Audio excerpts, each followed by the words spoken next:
can lead the meeting when you're ready to do so. Excellent. Thank you, Sean. And so why don't we, my name is Greg Adkins, Chairman of the Planning Commission. I say that just because it gives clear guidance of who I am and legally, and I just want to make sure that we follow all the rules of a telephonic meeting. So you'll hear me say that sometimes, and we'll go ahead and get started. It's officially 4 o'clock, and so we'll call the Metropolitan Planning Commission October 8th, 2020 meeting to order. I want to thank all of the commissioners for joining us today, all the council members, the staff team, and of course, especially the public. We always appreciate y'all joining in the meeting. So first, without further ado, we'll go ahead and do a roll call. And so we'll start with, and if you'll just unmute your line when you talk, and we'll go ahead and start with, this is roll call. Just say if you're present, and we'll go down the line. Commissioner Blackshear. Present. Vice Chair Farr.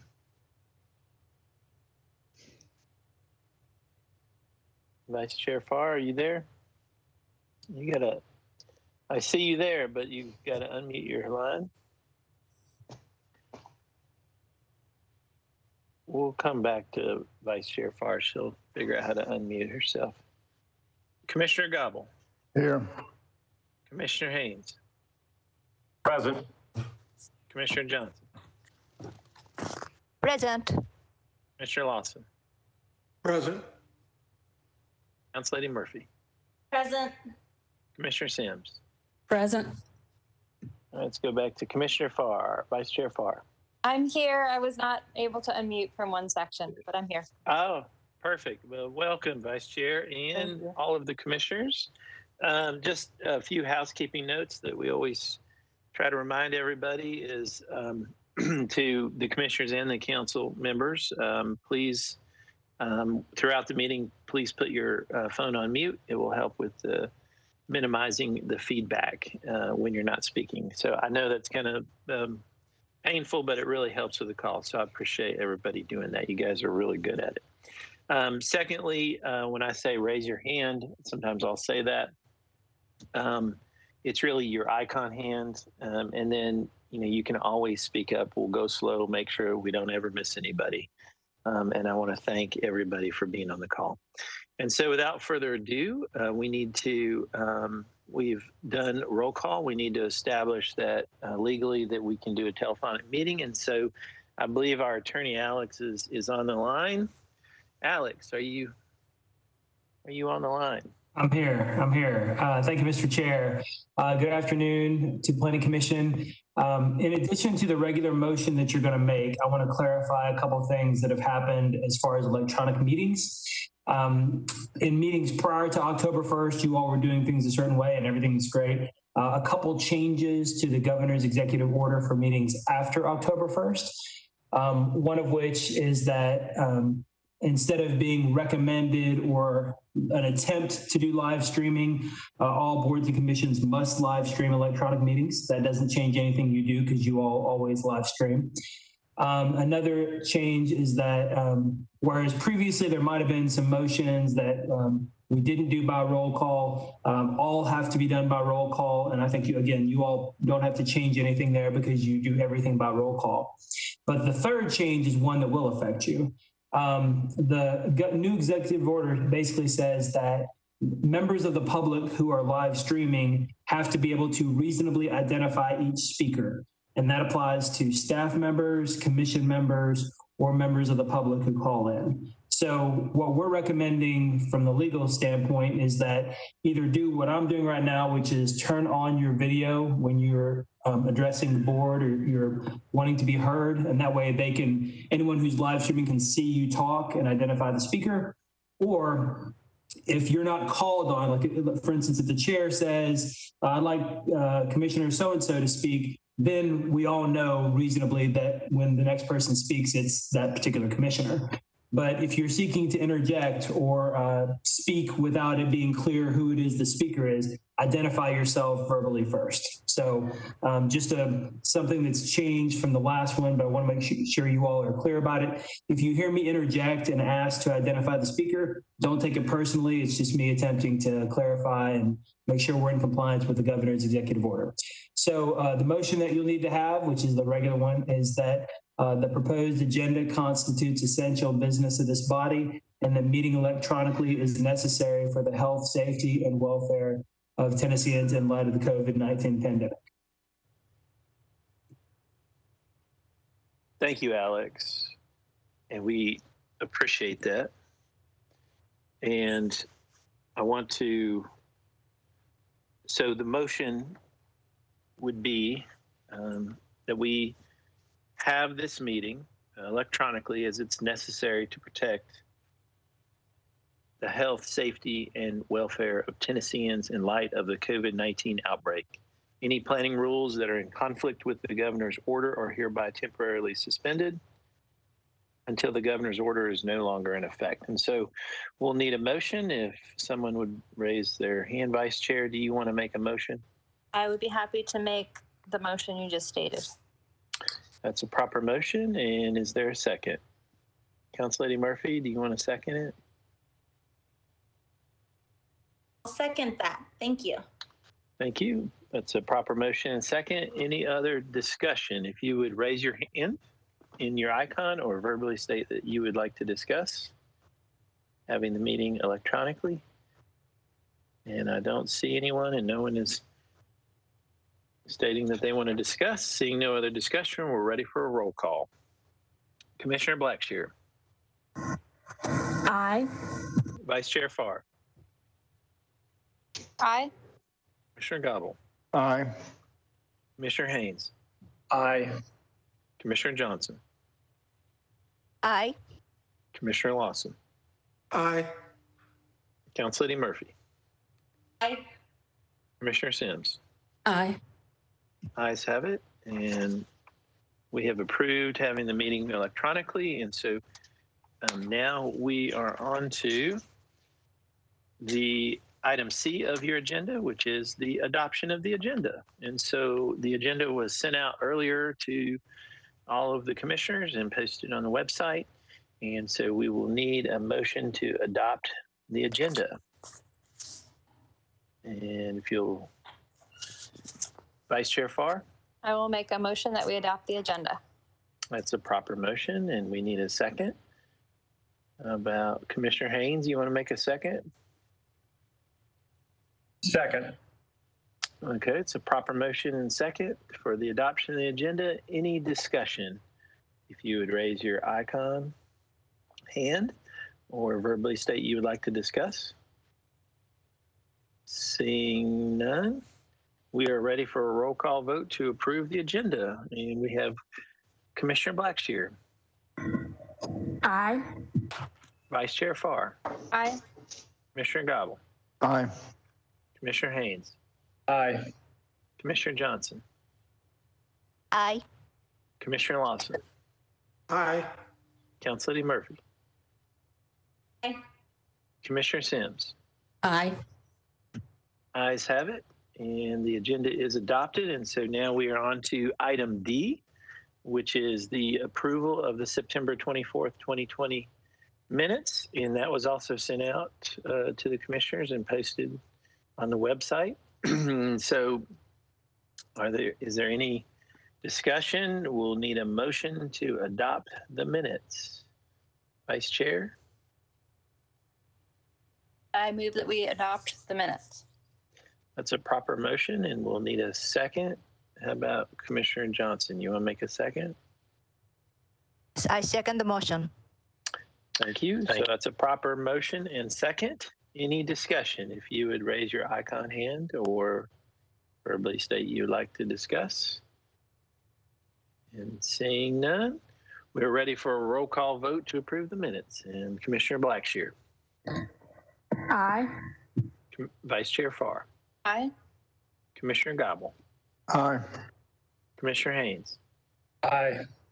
Commissioner Johnson. Aye. Commissioner Lawson, Aye. Council Lady Murphy, Aye. Commissioner Sims. Aye. Ayes have it, and the minutes are adopted. And so we are now on to item E, which is the recognition of the council members. And I take these just as I see them come up. And of course, you can speak now or just let us know if you want to speak during your item. And I did see Council Lady Toombs, I believe. Good afternoon, commissioners. Thank you for recognizing me. I have one item on the agenda. I believe it's number 19. It's 1105 and 1107 West Trinity Lane. I haven't taken a final position on this project because I haven't had the opportunity to have a community meeting and to get input from my constituents. It's kind of similar to another proposed project in a different area of my district that I know has come into some problems regarding the amount of density. So I'm just interested in hearing the discussion around this project. That it's recommended for disapproval. So especially interested in hearing why that's the recommendation, and that will help me determine what type of support I'll put behind the project. Thank you. Thank you, Council. Appreciate you joining us. And then, of course, during the time when we discuss the item, obviously we'll make sure that you have an opportunity to speak. So thank you very much for joining us. And Director, did I see any other council members? Councilmember Evans is on. Oh, I see. Perfect. Councilmember Evans, you're recognized. Thank you, Chair. My first time speaking to all of you, so I appreciate all the work that you do. Wanted to just get on the call and listen today and hear if what the conversation is like on item number 8, which is 2011 SP 005-003. This is a project that has, or an SP that has a legacy in the area in 2011, was amended in 2015. And so essentially the property owner would like to re-amend back to the 2011 version. So I also have not taken kind of the final position on this particular project, but am interested in if anybody dials in to have a conversation about it, or if it comes off consent. But I'm here to follow up with anybody that has questions. Thank you. Thank you, Councilor. Appreciate it. Chairman, this Yes. is Lucy. I just wanted to note that item number 8 is on consent, which just means that we did not, we noticed the project publicly and did not get any feedback on the proposal. And so if the council member is interested in hearing a conversation of the Planning Commission on this one, I think I would have to recommend that we defer it to present the case and take feedback. But to our knowledge, there has not been anyone, any member of the public who has inquired. Okay, So that's, thank you. Council Lady, you're right. I apologize for talking over you. Thank you very much for that information, and that is that's good. I have had some folks who have followed up with me directly, and so we'll just move those conversations with them after this process is completed. So thank you. All right, so Council Lady, just you're okay with keeping it on? Yes. Consent, correct. Okay. Yes, sir. Thank you. Thank you. Perfect. All right. Director Kemp, is there did you see any other, I'm looking if there's any other council members. Yep, we're scrolling down here. I do not see any other council members. I don't either. And so thank you, council members, for joining us. We really appreciate it. And when your items come up, I think there's only one council member for one item. If the consent one passes. So we'll keep you posted for sure. All right, so now we are on to, that finishes the recognition of the council members. Now we're on to item F, which is items for deferral or withdrawal. And I believe Sean is handling that. Is that correct? Or who's handling that, Director? Is Lisa on? Yes, Lisa is happily taking a vacation, very well deserved this week, and so we're pleased that Sean is going to be taking over her duties at this meeting. So with that, I'll hand it to her. Perfect. Okay, sounds good. So Sean, you're recognized. All right, For- Chair, this is Sean Shepard with Planning. I'm at the call center, and the following items are listed for deferral or withdrawal this evening. Item 1, 2019S086001 on page 3, re-subdivision of lots 3 and 4 on the Cowden property. The staff recommendation is to defer indefinitely. Item 2, 2019S234001, Doral property subdivision. The staff recommendation is to defer to the October 22nd Planning Commission meeting. Item 3 on page 4 of your agenda, 2020S113001, a re-subdivision of lots 8A and 8B on the Dixie Pure Food Company subdivision. Staff recommendation is to defer to the October 22nd Planning Commission meeting. Item number 4, 2004 UD 002011, Villages of Riverwood, Section M. The staff recommendation is to defer to the October 22nd Planning Commission meeting. Item number 5, 2020Z113PR001, a rezoning on 27th Avenue North. The staff recommendation is to defer to October 22nd. Item 6, 2020Z102PR001, a rezoning on Martin and Humphreys Streets. The staff recommendation is to defer to the October 22nd Planning Commission meeting, and I would note that Commissioner Blackshear is recused on that item. Item number 7, 2020 SP 042001, Bethany at Dodson Chapel. The staff recommendation is to defer to the October 22nd Planning Commission meeting. Item number 14 on page 6 of your agenda, 6576P002, a commercial PUD periodic review. The staff recommendation is to defer to the October 22nd Planning Commission meeting. And item number 16, 2011 SP 009008, One City Amendment number 3. The staff recommendation is to defer to the October 22nd Planning Commission meeting. Thank you, those Sean. are the items for deferral.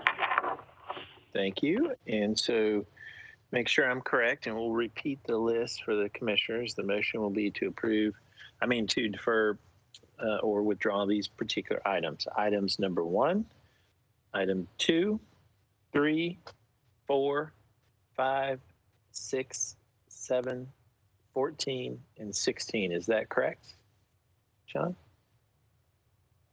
Yes, Chair, that's correct. All right, so commissioners, you've heard those items for deferral, and we will need a motion. Vice Chair, you want to make a motion? Sure, I will make a motion that we approve the items for deferral withdrawal. Thank you. And Commissioner Lawson, do you want to second? Second. That's a proper motion and second. Is there any discussion? If you would raise your hand if you would like to discuss, or verbally state you would like to discuss. And seeing no hands raised, we are ready for a roll call vote on those items for deferral. Commissioner Blackshear. Aye. Vice Chair Farr. Aye. Commissioner Gobble. Aye. Commissioner Haynes. Aye. Commissioner Johnson. Aye. Commissioner Lawson. Aye. Council Lady Murphy. Aye. Commissioner Sims. Aye.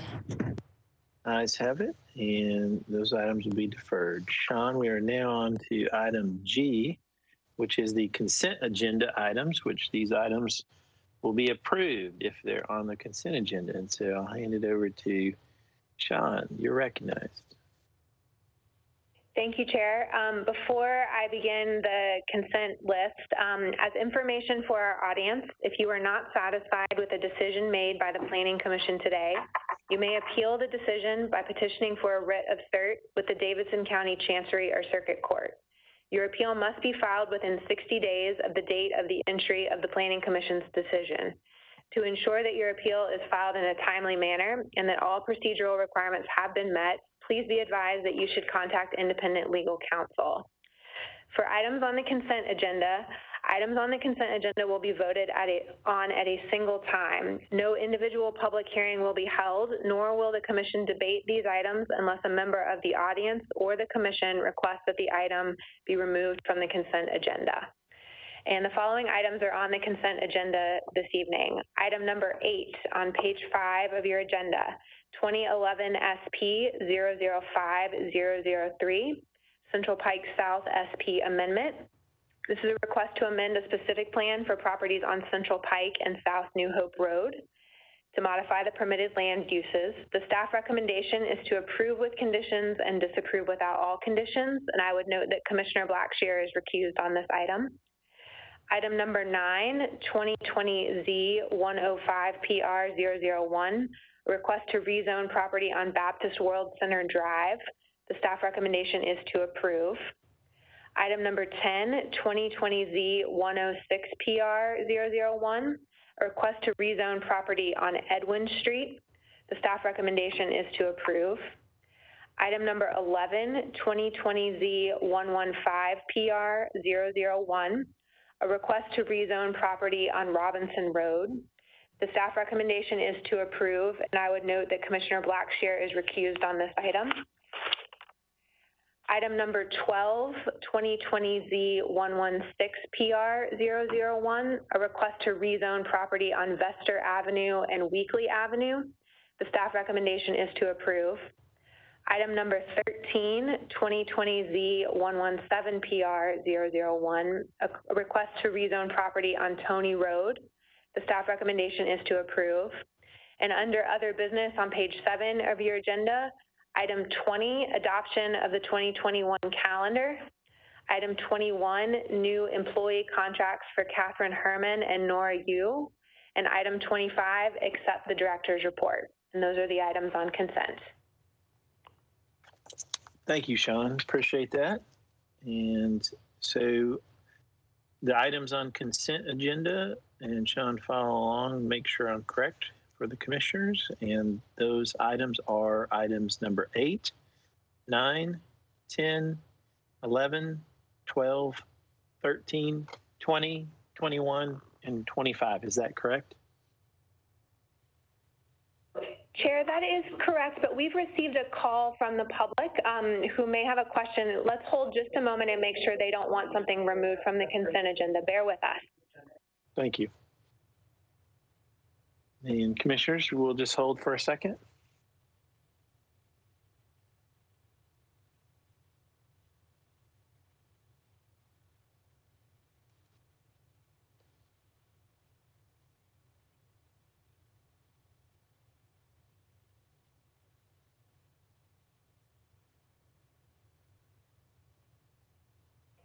Chair, this is Sean at the call center. I just want to clarify that we received a call from a member of the public who had questions about item number 11.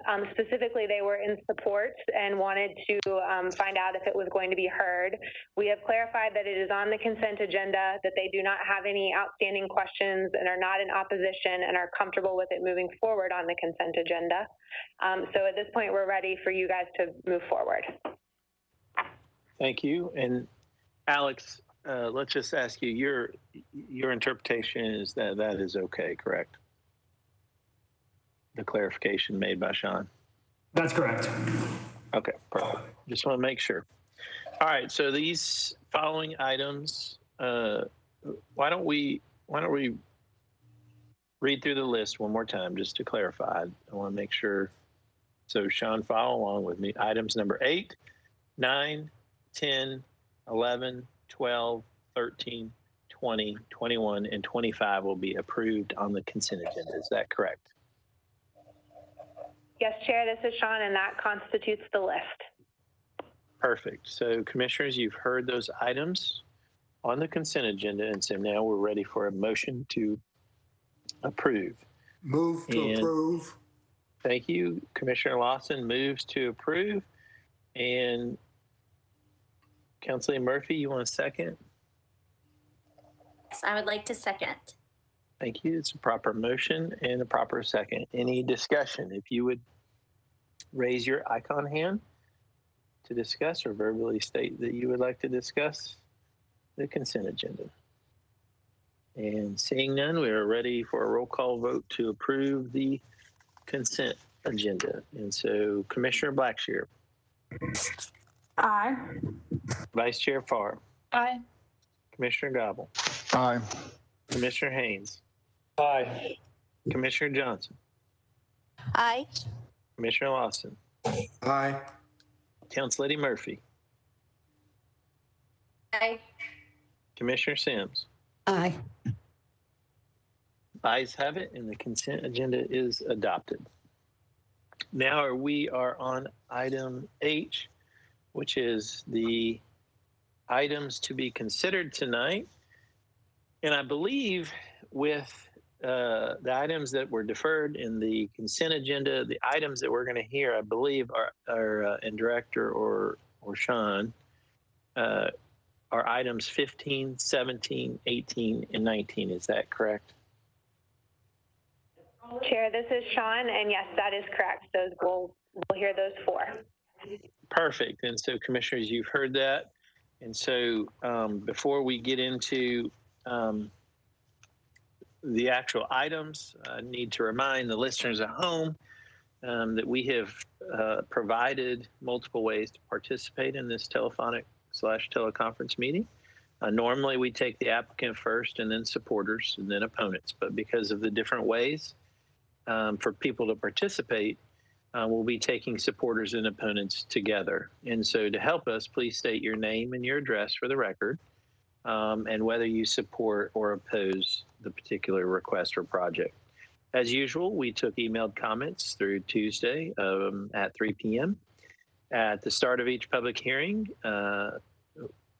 Sean will give a summary of how many emailed comments we received for that particular item. We have a call-in number for members of the public who wish to call in and testify, which we encourage. We appreciate it.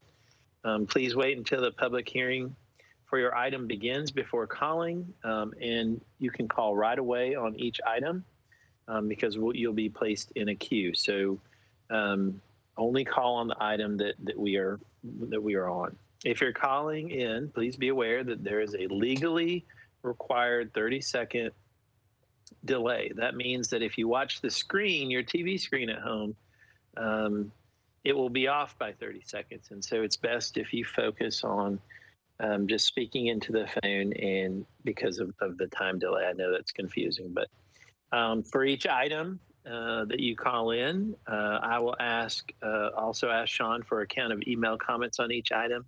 And then every caller in will have two minutes. And so now we are ready to begin our first item, which is item 15. I'm not sure who the Chair, this is Sean Shepard at the call center. We are, Lisa normally runs the slideshow and we are getting it pulled up, but it's going to take us just a second longer than usual because we're not all as practiced as Lisa, so bear with us. And when we get it presented correctly, we'll let you know so that Patrick can begin. Okay, and yeah, Patrick is the staff reviewer on this one. Perfect. Thank you, Sean, for that explanation.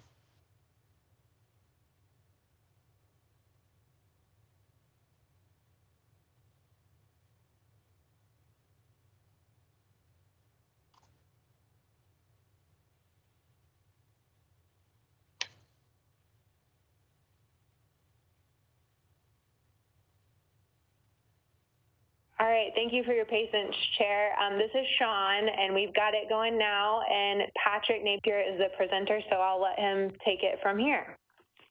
Perfect. Good evening, Chair and Planning Commissioners. I would like to check audio before we begin. Can you hear me clearly? Yes, we can. Okay, Can cool. Sean? The next item on this evening's agenda is item 15, the Sam Levy Homes PUD cancellation. Next slide, please. This is a request to cancel a portion of a planned unit development overlay district. Next slide, please. Staff's recommendation is to approve. Next slide, please. The area outlined in blue contains the PUD overlay. It consists of 0.9 acres and is located 175 feet east of Neal Avenue on Marina Street. Next slide, please. The zoning for this site is RS5 residential single family, which requires a minimum lot size of 5,000 square feet, and PUD overlay. The PUD overlay is an alternative zoning process that allows for the development of land in a well-planned and coordinated manner. Next slide, please. The policy for the site is T4 urban neighborhood maintenance, which is intended to maintain the general character of areas. When change occurs in these areas, it is expected to retain the character of the surrounding neighborhood. Next slide, please. The PUD overlay is an older Res E PUD. These PUDs were adopted in the early 70s to recognize existing public housing developments that were put in place prior to comprehensive zoning. Since the approval, the PUD has not been amended or revised. This site is currently vacant. The base zone district is RS5 as previously stated, which is intended for single family dwellings. The cancellation of this portion of the PUD will allow the property to develop under the RS5 zone district. The request to cancel a portion of the PUD, the existing PUD, is consistent with the T4 urban neighborhood maintenance policy, and therefore staff recommends approval. That concludes my presentation. Thank you, Patrick. I appreciate that. And so now we are ready to open the public hearing. And Sean, do we have the applicant on the line? Chair, we do have representatives for the applicant on the line, and they are unmuted for you to recognize them.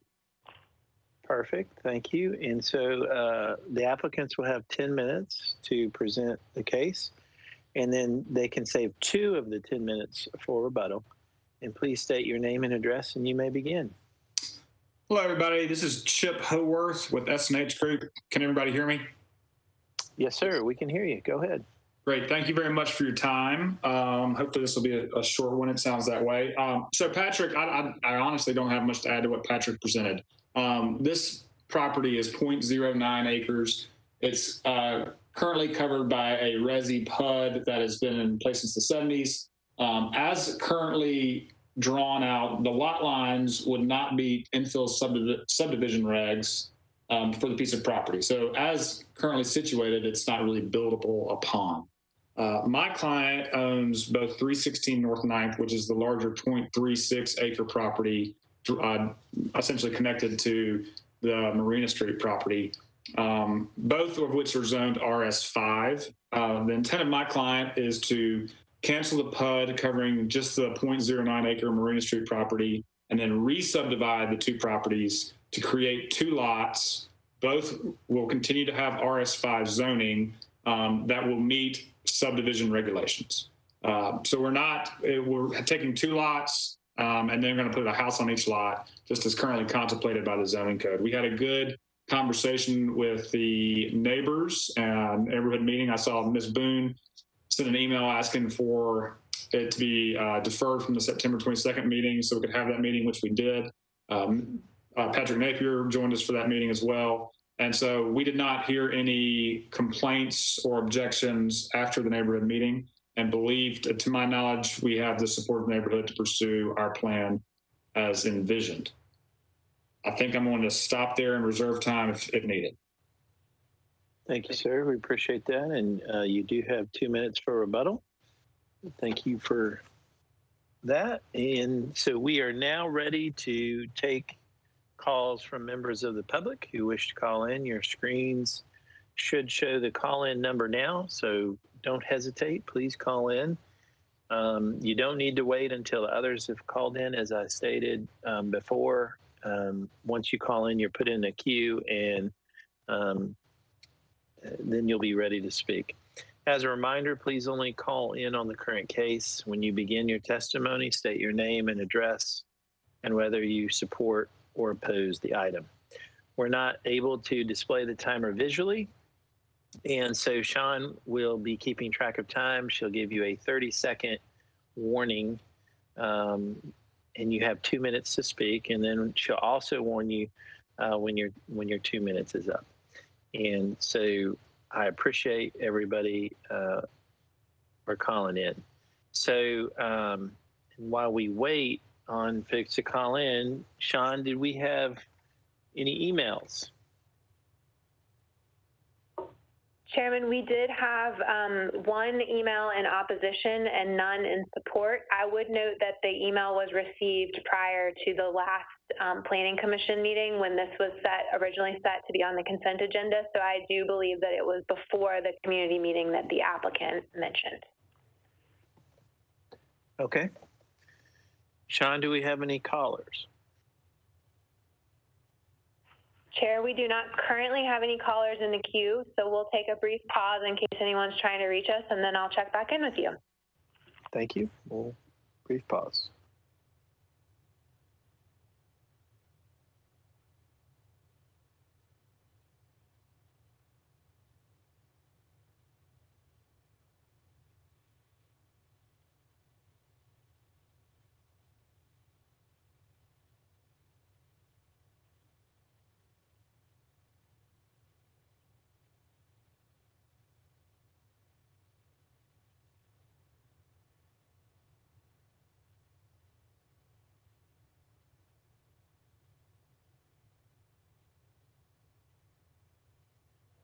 Chair, this is Sean at the call center. We don't have any callers in the queue for this item.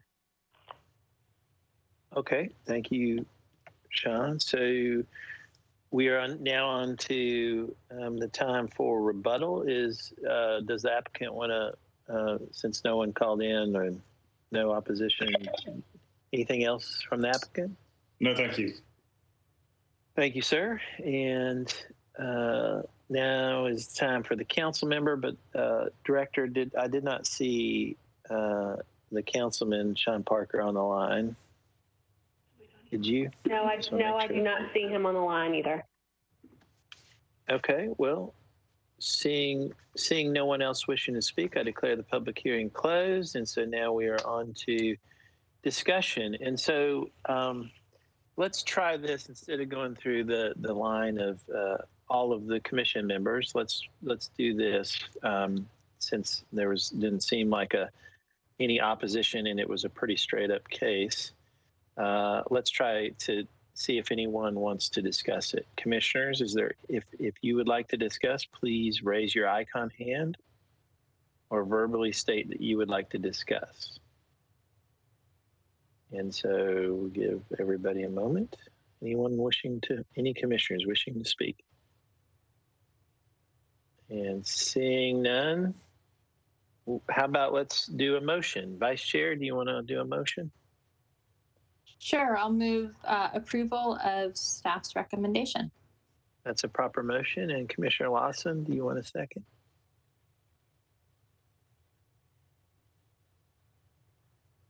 Commissioner Lawson?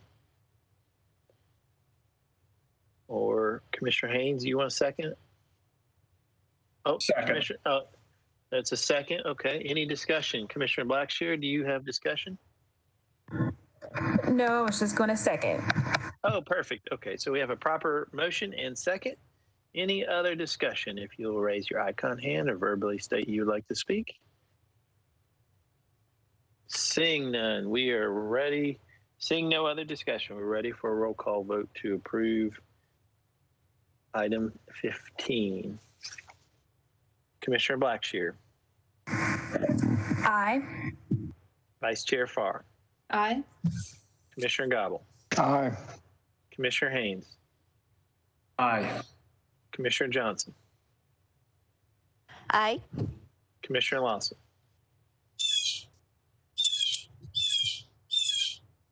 Commissioner Lawson. We'll come back to Commissioner Lawson. Councilor Murphy. Aye. Commissioner Sims. Aye. Commissioner Lawson, I think he's having troubles unmuting himself. Commissioner Lawson, sometimes you've got to go into the presentation beginning screen to unmute. Sometimes. Commissioner. Okay, Commissioner Lawson, this is Lucy at the call center. We're going to unmute you from here. Just. Thank you. Okay. Commissioner Lawson. Hang on just a minute. Thank you for unmuting me. When that display came up, that photograph of the area, it cut off my mic. Oh, okay. Well, so we are on the vote. Are you, roll call vote. So Aye. You aye. Perfect. Thank you, Commissioner Lawson. Appreciate it. Ayes have it, and item 15 is approved. So we are now on to item 17, and I believe that's Eric. His staff presenter will be Eric. Yes, can everyone hear me?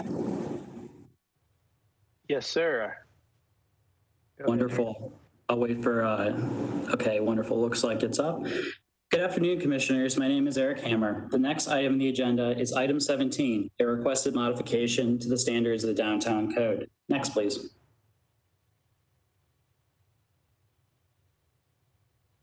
The request is for a modification to the overall height standard of the Downtown Code. Next, please.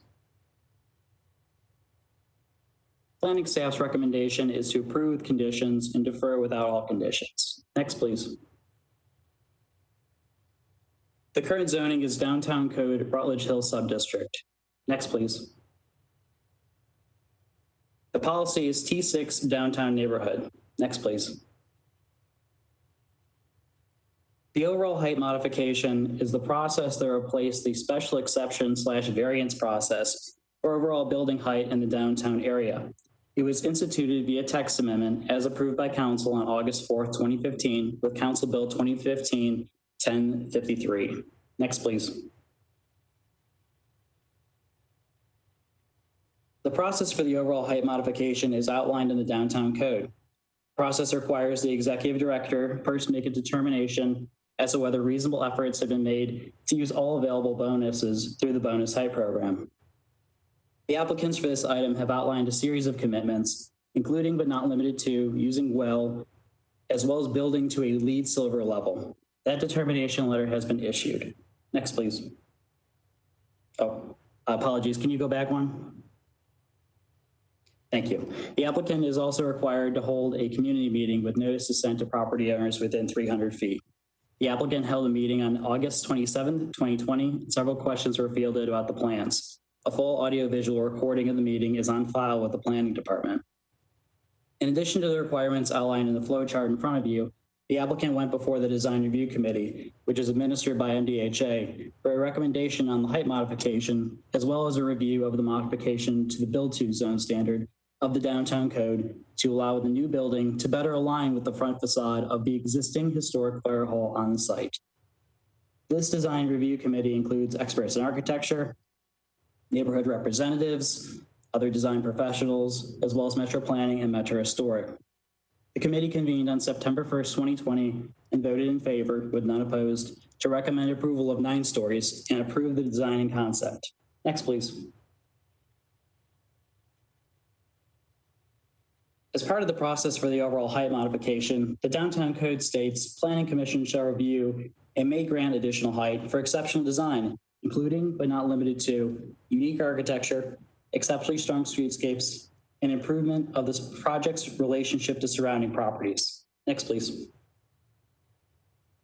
The project proposes a 9-story hotel consisting of 88 hotel rooms and 4,200 square feet of restaurant space. Pedestrian entrances are proposed on 2nd Avenue South, and vehicular access will be provided through a porte cochere perpendicular to 2nd Avenue South. No parking is proposed on site, but valet services will be available. Loading and refuse collection will occur on the rear of the site at Alley 148, which will be widened to meet Metro Public Works standards. Next, please. The property is located within a small portion of the Rutledge Hill Subdistrict on the west side of 2nd Avenue South, which allows for 6 stories of height with the ability to earn or transfer an additional story of bonus height through the bonus height program for a total of 7 stories. This segment of 2nd Avenue South is fronted by a mix of new construction, including the recently completed LC Sober apartment building and other fine-grained historic structures, like the Lydia Laboratory, Gettys Fire Hall, and 2 single-family structures that are deemed National Register eligible. The subject property is located to the immediate west of the Lafayette subdistrict of the Downtown Code, which encourages a mixture of low to mid-rise buildings and allows up to 8 stories, with the ability to earn or transfer 3 stories of bonus height for a total of 11. Next, please. This new construction shares the site with an existing structure, the Gettys Fire Hall, a 19th century firehouse structure. This building was added to the National Register of Historic Places in 1978, but is not protected by any local historic zoning overlay, like a historic preservation overlay or historic landmark overlay. Through extensive discussions with Metro Historic, the building will be partially preserved, restored, and integrated into the new hotel building. Next, please. This is an elevation from the east. The facade is made up of glazing and brick, the color of which will take cues from the secondary colors of the Gettys Fire Hall and Lydia Laboratory buildings on the same block. Next, please. These elevations are the sides of the proposed building, and both elevations face side property lines. As 2nd Avenue is a one-way northbound street at this location, the southern elevation will also be visible, although partially blocked by the Lydia Laboratory building. The northern elevation abuts an existing 2-story single-family home. Both use the same materials as the east facade. Next, please. On the left is the elevation from the alley, which includes an exit for vehicular access as well as loading and service locations. And on the right is a landscape plan which details cobblestone and brick sidewalks, tree planting locations, and other landscaping features. Next, please. This is a perspective of the site. The Gettys Fire Hall is centered on Middleton Street, which is the intersection in the foreground of this particular perspective. Next, please. Overall height modifications may be granted for exceptional design, which is reviewed by 3 broad criteria, including but not limited to unique architecture, exceptionally strong streetscapes, and improvement of the project's relationship to surrounding properties. The applicant has worked closely with Metro Historic staff over the previous several months to better integrate the structure into the site design in a manner that minimizes demolition and allows for restoration of certain historical elements. This approach will allow the Gettys Fire Hall to be adaptively reused, where it is currently fully unprotected from demolition. The site design of the new construction includes deeper step backs on upper floors and a deeper street setback that aligns with the face of the fire hall, and other design elements that complement the existing historic fabric without attempting to replicate it. The brick coloring used takes cues from the secondary colors of the Gettys Fire Hall and Lydia Laboratory buildings. The streetscape proposed will continue the brick sidewalk pattern while activating the street level with lining it with active uses. The massing of the building respects the scale of other buildings in the block, including Lydia Laboratory and the Gettys Fire Hall, and serves as a transition between the scale of the Rutledge Hill subdistrict and the Lafayette subdistrict. Next, please. Staff recommends approval with the following conditions and deferral without all conditions. First, prior to MDHA Design Review Committee final design approval, the applicant shall provide staff with the exact coloring of the brick used to ensure the final materials are compatible with the historic fire hall. Second, a letter shall be provided from a LEED accredited professional documenting the project's consistency with LEED Silver level certification prior to use and occupancy. Failure to provide accurate documentation shall result in a fee for a certificate of LEED noncompliance, as outlined in page 94 of the Downtown Code. Third, the applicant shall provide proper documentation of WELL Silver level certification prior to use and occupancy. Failure to provide accurate documentation shall result in a fee for a certification of LEED noncompliance, as outlined in page 94 of the Downtown Code. This condition shall only apply to the initial certification of the project, not triennial recertifications. Fourth, approval of this modification is directly related to the applicant's commitment to restore and preserve the existing fire hall to the extent outlined by plans on file and the presentation made to the Planning Commission. Any deviations that would result in damage to the historic integrity of the building shall be reconsidered through the design review process prior to MDHA Design Review Committee final design approval, including a determination of overall height. Just so the commission is aware, we are recommending a fifth condition that is shown in your screen but was not present in the original staff report in consultation with Metro Historic. This recommended fifth condition is that the Gettys Fire Hall must be designated as a historic landmark zoning overlay prior to use and occupancy. This concludes our presentation. I'm available for questions. Thank you. Appreciate that. And so now we are ready to open this item for public hearing, and Sean is the applicant on the line. Chair, we do have representatives from the applicant on the line, so they are ready for you to recognize them. Excellent. I want to welcome them, and the applicant has 10 minutes to speak, and you can save 2 of the 10 minutes for rebuttal. Please state your name and address, and you may begin. Good afternoon, commissioners. This is Natasha Drisdell on behalf of Lord and Liberty and address 627 2nd Avenue South, Nashville. And everyone can hear me? Yes, we can. Please begin. Oh, perfect. Great. Well, thank you again for having us. You know, my husband and I, Timothy, is my co-founder and also developer of this project. When we first laid eyes on the James Gettys Fire Station and its stunning Victorian architecture, we really fell in love with it. We've come to discover that we're not alone in this and are constantly amazed at how many Nashvillians we meet who know and love this building. In fact, the attorney who housed his law offices in that fire station over the last 30 years literally had tears in his eyes when he handed us the keys on closing day, making us promise that we would never tear it down because, as you heard, thank you, Eric, for such a great presentation, it's not protected. It's not under a historic overlay of any kind and has no formal protection. So needless to say, I think a lot of people are shocked to discover that, that's the case. So we are really looking forward to preserving this beautiful building. It definitely has come with challenges, and our team has worked tirelessly to make this a viable project while honoring the historic fire station. But we are really looking forward to not only bringing new life to this really precious building, but just thrilled to be able to do it in a way that maintains a significant majority of the original structure and its elements, really. So, you know, when Tim and I came to Nashville, we knew we live here, you know, we knew right away it was a special place, but I think more than ever now, we're really grateful to be here and just to help support the revitalization of Rutledge Hill and bring Nashvillians into that beautiful building. Thank you. And this is Kim Hawkins.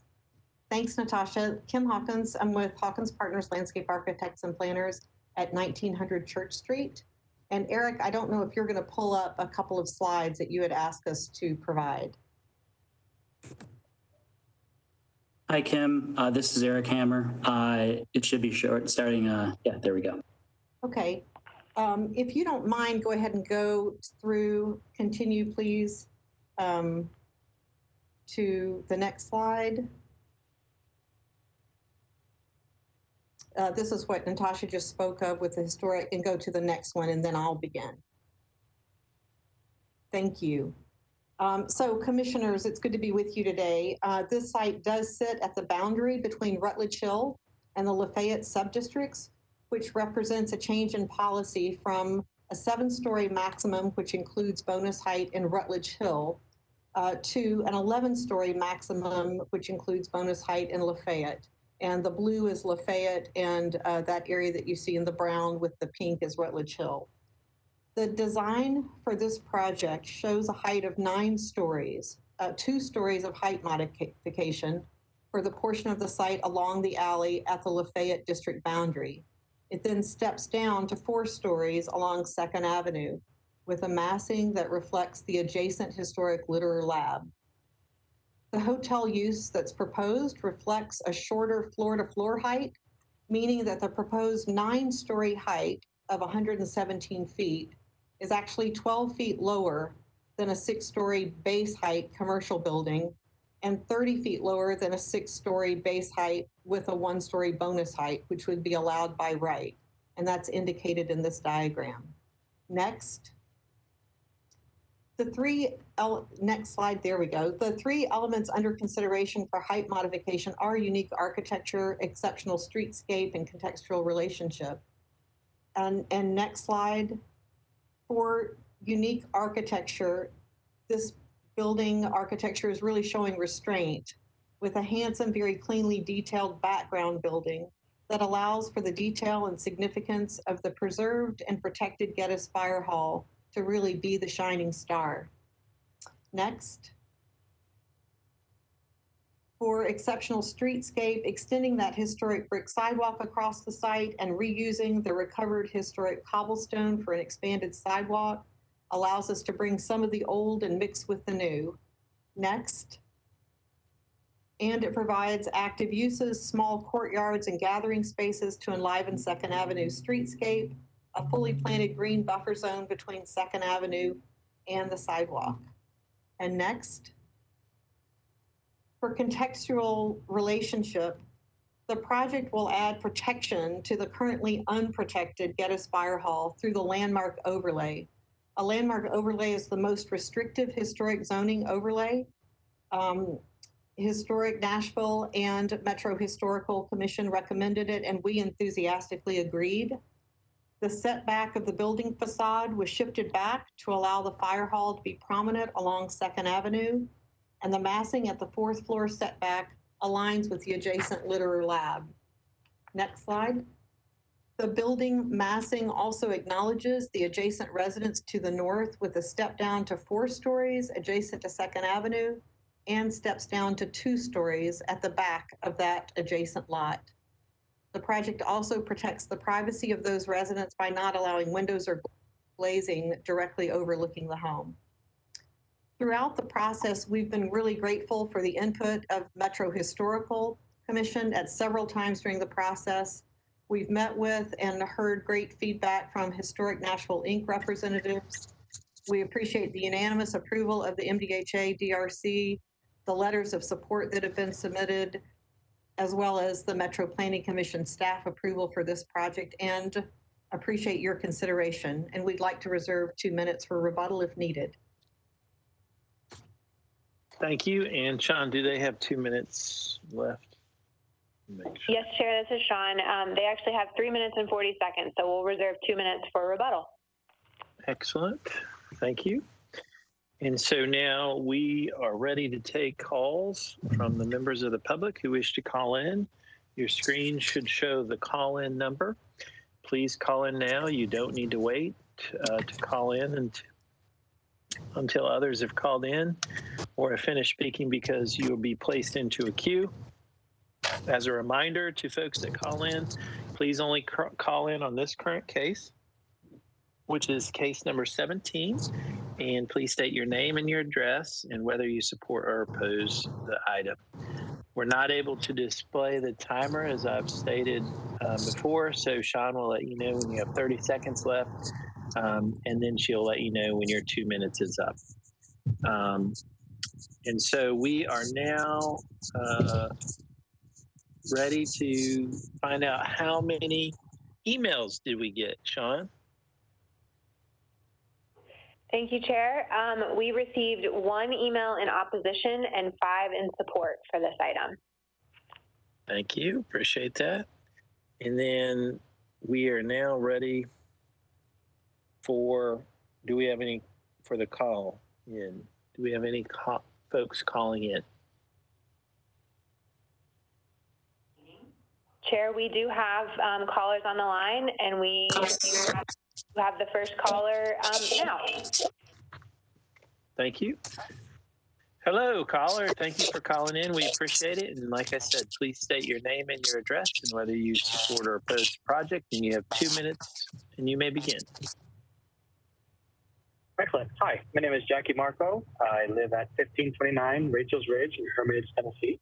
I am representing PRA and speaking in support of case number 2020-BTC-041-001. The Drisdolls are a local immigrant couple from Canada who moved to Nashville specifically to start a hotel with historic roots. They're not big developers from another big town looking to take over Nashville. is why I believe in them. Their dream, their vision being to bring a small, high-end luxury hotel property to a neighborhood that is really beginning to develop. As a fellow Nashville hospitality community member, I see great value in this for the city's future tourism and convention development.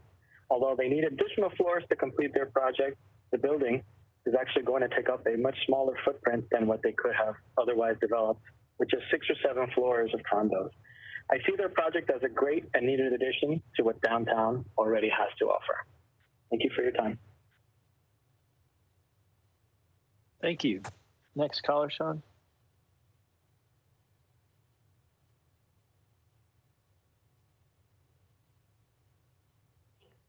And Chair, have the next caller. Excellent. Welcome, caller. Appreciate you calling in. Please state your name and address, and you have 2 minutes. You may begin. Yes.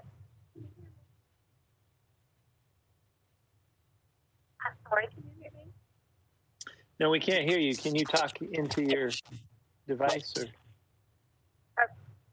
Okay, can you hear me now? Sporadically, please talk into your device. Okay, that is what I'm doing. Can you hear me now? We can hear you now. Sean, can you hear us? Chairman, this is Sean at the call center. It sounds a little bit like maybe the caller doesn't have a great connection. If you guys can hear, and that's the most important thing, but we could have the caller call us back and see if it connects a little better the second time. I would leave that up to your discretion just because I don't know what you can hear well, but we want to make sure the comments are clear. Yeah, caller, can you hear us? Can you hear me? Yes, I can hear you. Yes, I can. Okay, I can hear you. Okay, go ahead. Okay. Okay. Yes. Can you hear me? You may begin. Sean, can you hear me? Okay. Yes, Sean. Thank you for taking my call and our comment. I live at 621 2nd Avenue South in Mdha, directly to the right of the proposed project. And I have been here since 2007. My parents purchased this property. We love the historic home itself and the historic. Can you hear me? You know, I'm sorry, I can't hear you good enough. And so what we're going to have to do is if you could call us back and let's try to get, because you're going in and out. And so you'll have to call us back. Okay. Chair, this is... Yes, because this is in opposition to the Heights area. Chair, this is Sean at the call center. I might, sorry to interrupt. I might suggest that if the caller is using a speakerphone, if they could take it off speakerphone and speak directly, that might help. We're not sure if it's that issue or if there's actually a connection problem. Okay, let's try that again. Caller, are you still on the line? Yes, I am, Sean. I'm not using the speakerphone, so I'm not sure what is going on. And call back. Okay. Okay, this is Sean at the call center again. If it's caller, it would be helpful if you would hang up and call us back, and we'll try connecting you into the meeting again, because we want to make sure that the commission can clearly understand your comments. So we'll disconnect from you, caller, but call back just as you did before, and we'll get you back in the lineup so that things are clear. Thank you so much. Bye-bye. All right, next caller, Sean.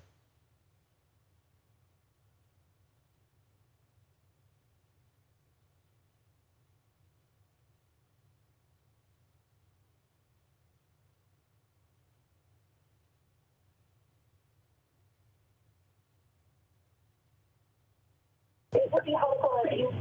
All right, Chair, you have the next caller. All right, welcome.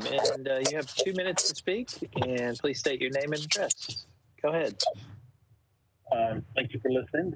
My name is John Roberts. My address is actually 106 Chapel Drive. I have an interesting relationship with this property because my father was the previous owner until last year. He passed away. And this building has been in my life at least since 1983. My great grandfather was actually a fireman at Fire Hall. Obviously a long time ago. But I'm in support of this project and the height variance. In that, I know that the Drisdells and their project want to preserve the building, and I know that probably anyone else who would be to purchase this property is probably going to end up leveling that building. And I think that would be a loss to Nashville. This is a fire hall that has the last usable fire pole in Nashville, to my knowledge. I have been told that it's the last remaining fire hall in Tennessee that was once used for horse-drawn fire apparatus. I know that they are the right caretakers for this building, this project, due to their desire to preserve it, and I wholeheartedly support it. That's really all I have to say. Thank you for calling in. I appreciate it. Next caller, Sean.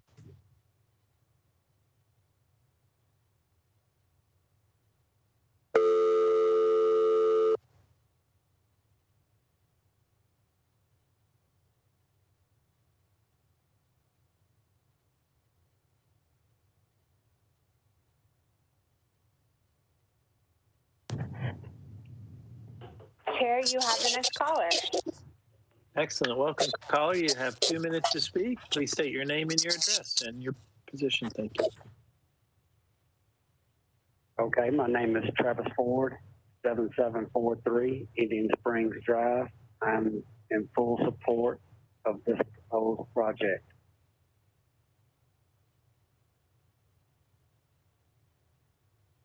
Can you all hear me? Yes, sir. Keep going. Okay. Thank you. Including the proposed height modification, keeping the firehouse intact, being born and raised in the city of Nashville, and also serving the Nashville Fire Department for over 35 years, 23 years of which were right in behind that existing structure, the property that we're currently talking about. So keeping it from somebody else from a demolition standpoint is very important to protecting the heritage of not only the American Fire Service, but the Nashville firefighters that worked tirelessly to keep the community safe, responding out of that specific building. So, in full support of the entire proposed project, including the height modification. Thank you for your time. Thank you. Next caller, Sean.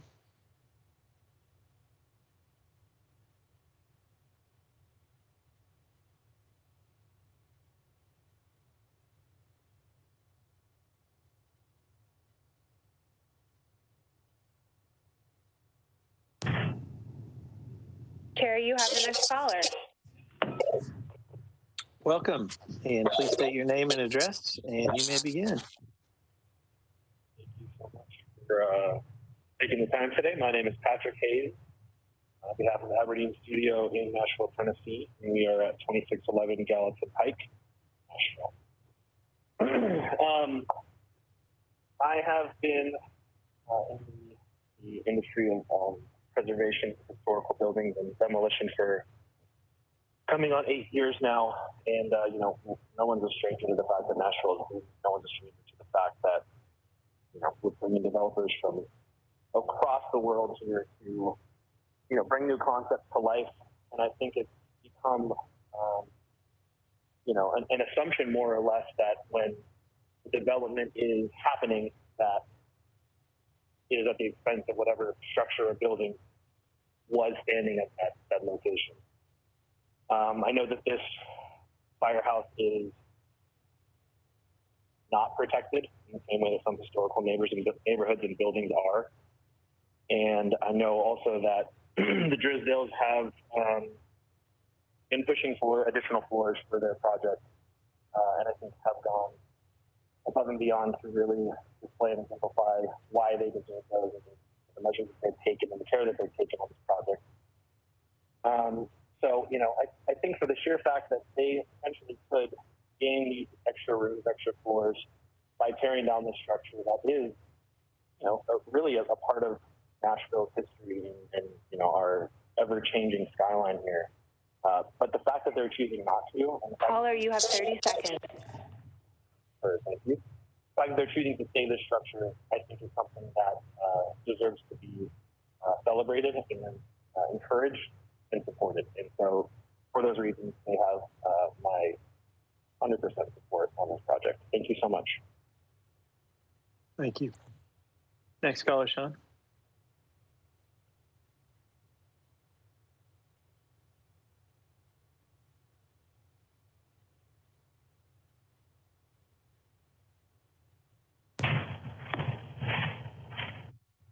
Chairman, you have the next caller.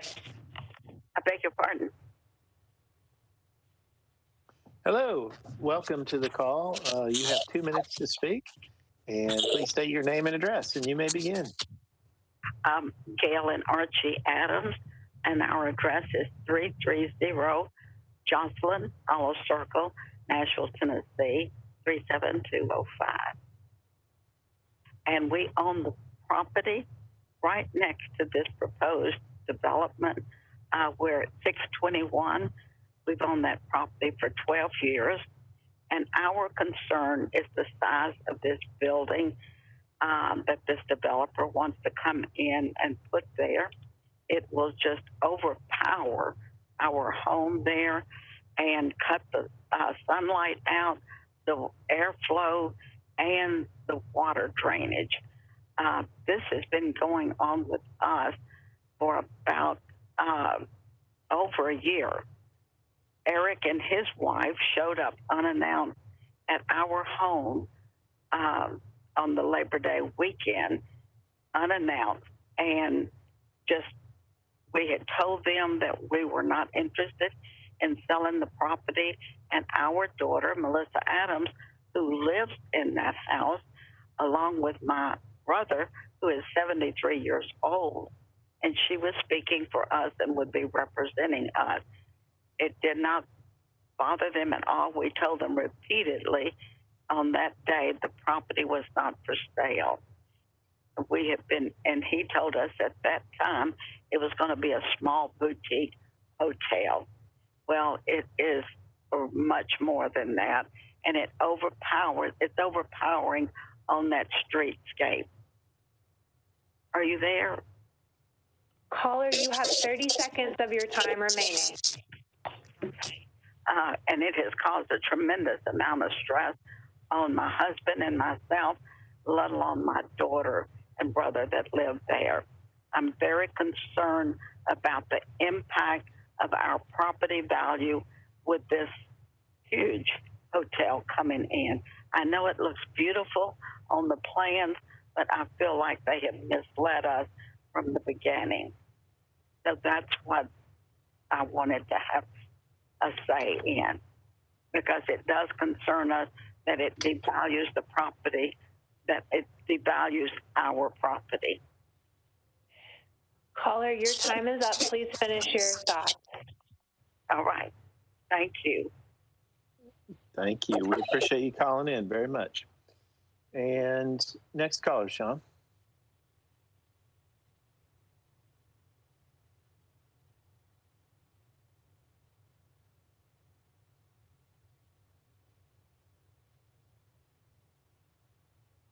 I'm getting ready to place you in the meeting. Chairman, you have the next caller, and this was the caller that we had a hard time hearing earlier, so we want to make sure that this is clear. But you have her on the line. Thank you, Sean. And thank you for calling in. You've got 2 minutes. Please state your name and address. Thank you. You may begin. Okay, yes, thank you for taking my call. My name is Melissa Adams. That was my mother who just spoke to you all. I live at 621 2nd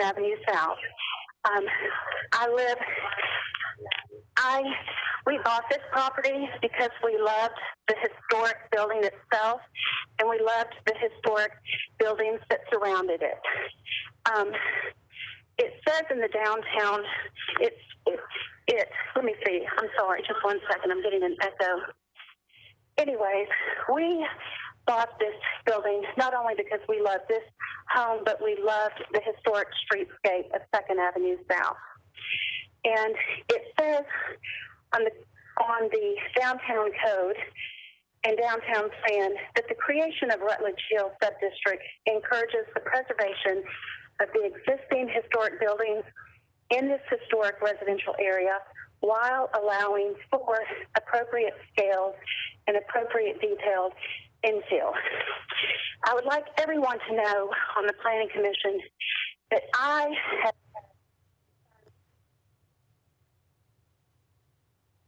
being reserved. When it initially went on the market 3 years ago, I called the commercial realtor. He assured me that it could not be torn down. I was not told differently until after closing. Mr. Drisdale approached me in my rear driveway wanting to purchase our property, even though they knew it was not for sale. And he told me that he would be tearing my home down, which was built in 1799. And when I turned to him and said, Mr. Drisdale, that would be like me wanting to tear you and your wife Natasha's building down. And he said, well, you have 30 seconds. Yes. He said, I can tear it down if I want to. So this is my concern. I am against the 9 stories. I am asking the Planning Commission to do the right thing and maintain it at 7 stories because everything else is within, even the new Sobro building, LLC Sobro is 7 stories down, so that we maintain not only the old fire station, but all of the other existing buildings and historic buildings surrounding it, and keep the historic look of 2nd Avenue South intact. The Your time is up. Please finish your thoughts. Thank you. Can I have, ma'am, may I have one more second? Ma'am?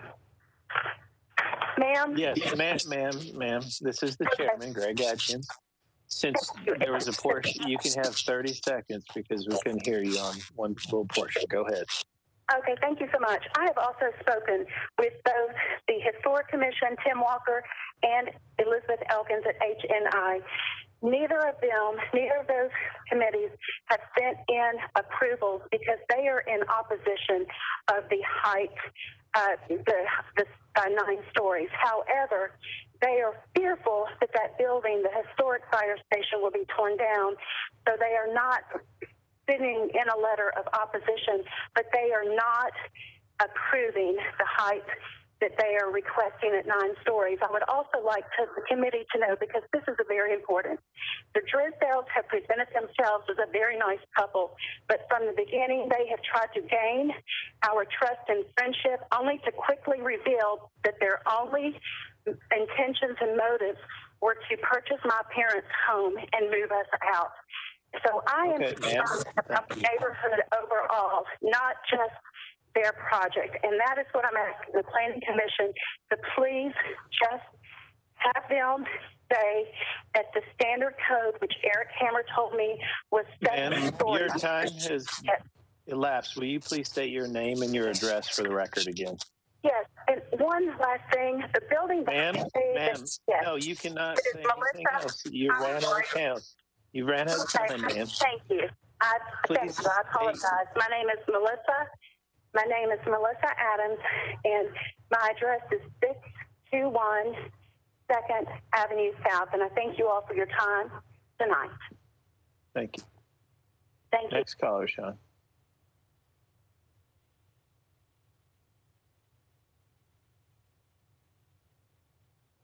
Chairman, this is Sean Shepard at the call center. We don't currently have any other callers in the queue. In lieu of taking a brief pause, I'll say if someone's trying to call us, please call. Now, this is the pause. But I wanted to clarify for the commission and for anyone watching the meeting, before we started the call-ins, I provided a count of comments that we received in opposition and in support.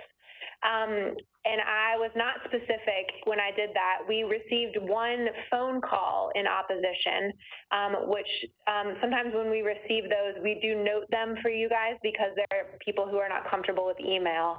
And then we received 5 emails in support, which were in the packet posted on the website. The phone call that we received in opposition was the caller that you just heard from. So she has articulated her comments to you directly, but I wanted to make sure that that was clear. No one is missing an email in opposition to the project that we have received. It was a phone call.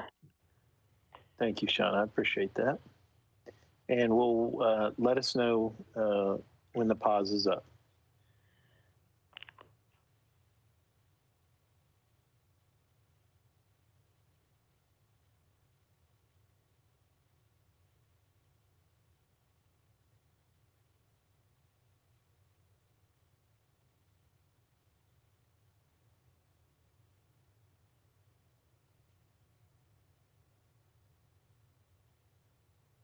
Chairman, we do not have any other callers in the queue for this item. Thank you, Sean. And so now we are having no other callers. We're ready for rebuttal, and the applicant may begin now. 2 minutes for rebuttal. Thank you so much, Mr. Chair. This is Kim Hawkins again. I do want to say, first of all, we certainly appreciate the fact that the Adams home is in a unique location, isolated between this property and the adjacent new fire hall, and certainly with the Lafayette subdistrict immediately behind it on the alley. That allows the 8 stories and up to 11 stories. So we certainly appreciate that. I do want to reiterate that this project does not include this property, and at no point has this project included the Adams property. Also, for clarification, the Metro Historic Commission does have a representative that sits on the MDHA Design Review Committee that did vote in favor of this project at Design Review Committee. And additionally, one more is, as I stated, a couple of the things that we did do in recognition of the unique location of this property was step down 4 stories so that that's the same height as the Litterer Lab immediately adjacent. And then the back portion of the building actually steps down to 2 stories, really in recognition of the location of that home, of the residence, and not providing any windows there for privacy.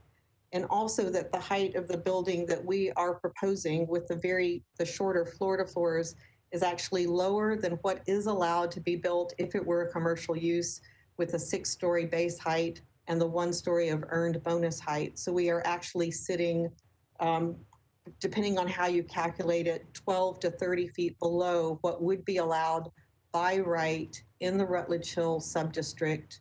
Applicant, you have 30 seconds remaining. I'm complete with that, Sean, but thank you so much for allowing me to do that. I appreciate it. Thank you. And now we are ready for the council member, but I don't think I saw, which is Councilman O'Connell. Director, do you see Councilman O'Connell on the line? I do not. All right. And so seeing no one else wishing to speak, I declare the public hearing closed. And so we are now ready for discussion. How about we start with the Vice Chair? Vice Chair? I think this looks like a beautiful project and a very creative use, adaptive reuse of the historic fire hall. I'm trying to get my head wrapped around where the house is in question. Is that something that staff can try to show us a little bit? I'm sorry if I missed it. I was looking at the staff report. Absolutely, Commissioner. Can we navigate back another slide? There we go. That's a good one. This is Eric Hammer, by the way. I think I identify myself. Yep, the small house on the right. Oh, at the very end of the block. That's correct, Commissioner. I see. Okay. And can you clarify for me as well? I understand it's that's 7 floors. How do we get from the 7 to the 9 floors? How does that work? Sure, Commissioner. So the base height in this subdistrict is 6 stories. There is an opportunity to earn through the bonus height program an additional story to 7. Right. And then through the commitments that they're outlining, including the preservation of that firehouse, the use of well and lead standards, were all factored in when the determination letter was issued.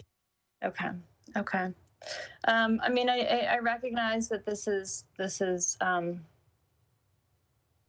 you know, it's been interesting to see the scale of this street go up over the last couple of years. I mean, overall, it's definitely become a much denser street, I guess, for lack of a better term. But it doesn't feel, it feels like with the setbacks from the street and from the fire hall, they have really tried to be sensitive to making the massing work for that streetscape. And I do really appreciate the attention and focus they have on preserving as much of that historic fire hall as possible. Do we have any additional clarification on the position of Metro Historic? I mean, we had a case like this last meeting, I think, and I think, you know, recognizing that this beautiful building could be demolished and there was nothing we could do about it, that certainly was even an added incentive for trying to work with whatever it took to try to keep the building in place. But do we have something? I don't think I saw that in the staff report. What Commissioner? Hi, this is Lucy. Thank you for the question. The historic does have a seat on the MDHA review board, and, right. and they did not vote to oppose, which is usually an indication. They also, we worked with them on that last condition that would require the overlay of the structure. Mm-hmm. And so we don't have anything else in writing, but I think that can be consistent with how we would work through the MDHA design review process, collecting feedback. Okay. Okay. I'm leaning towards supporting staff's recommendation. I mean, I know it's hard for residents that have been on the street forever to see this kind of scale of new building going in right next to them. I'm certainly sensitive to that, but I think that it's allowed by policy, and I do think that it's a sensitive and appropriate structure. So I'm leaning towards supporting staff's recommendation. Forgive me, Chairman, this is Lucy Kempf. I apologize. I'm getting a note from staff, and I don't have anything in writing from Historic, but I'm told that they did not attend the MDHA meeting, and so I'm asking the staff to pull the records. I did speak with Tim about the condition, and he led me to believe that he was generally supportive of this project, but he did not give me anything else in writing. So I do want to clarify the record about MDHA review. So I've reached out to Historic again, and just to clarify, we did ask Historic to leave comments in the record through our city work system so that things like this don't happen and the commission is comfortable with their views, and that just did not happen in this case. Okay, well, let's try to figure that out, Director. I appreciate that. Commissioner Gobble? Well, first of all, I'm one of those that love this building. And in fact, I'm probably the only one on the commission that slid down that fire pole about 40 years ago. So I know exactly what they're talking about. It's a great building. I think like last week, this is an issue of a changing time. I do believe we need to have a work session or something and look at the downtown code and how it applies in these cases. But I agree with Commissioner Farr. I'm inclined to support staff's position. I am very sympathetic to the neighbors, but they have one house in the middle of a block that, I mean, it's going to be quite a challenge. And I think this is a way to save that building and get it to where we can keep it from now on. So I'm inclined to support staff's position, but I'm going to listen to the other commissioners. Thank you, Commissioner. Commissioner Haynes? I think Ms. Hawkins did a really good job of explaining that the applicant would be allowed to build a taller 6 or 7 story structure with higher floor to ceiling heights.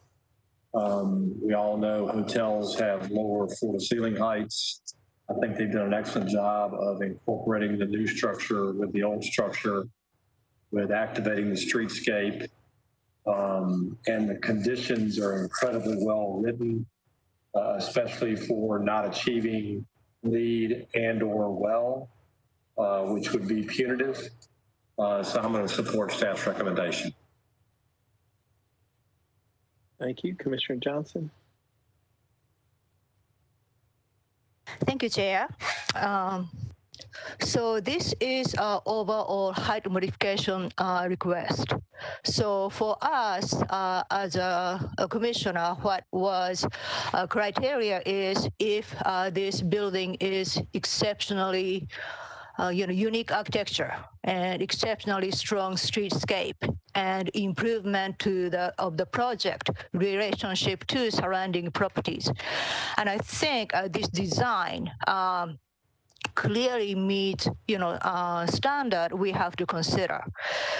So not only that, as a representative to Historic Zoning Commission, I had an opportunity to attend a webinar of National Alliance of Preservation Commissions. It was about an hour and a half webinar, and to take a look at the old building and how to preserve, restore, expand, and so forth. And going through that webinar and take a look at this proposal, I must say this is the one of the textbook style of preservation and expansion, because it preserves more than 80% of the historic Gettys fire hall. Not only that, it has specific attention. So when you are walking down or driving down the Second Avenue, you clearly see the historic building. And so the height is set back to enhance the preservation. And so I am, like other commissioners, I am, sympathetic of the next door, another historic building. However, considering the building behind it, it is a Lafayette Historic Sub-District, and they can build, new building 11-story by right.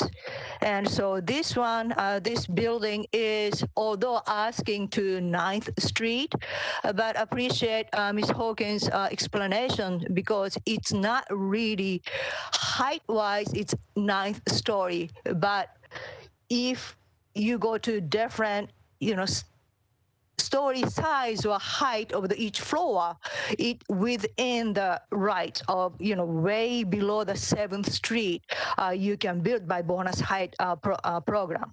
So considering all of these addition, and I think this really deserve our recommendation, and I'm really especially appreciative of the 5th condition to put a historic landmark zoning overlay. That means the historic Gettys Fire Hall portion will be permanently preserved without, going forward, no tearing down and so forth. So I think overall this is a great project. I am ecstatic. Thank you, Commissioner. Commissioner Lawson?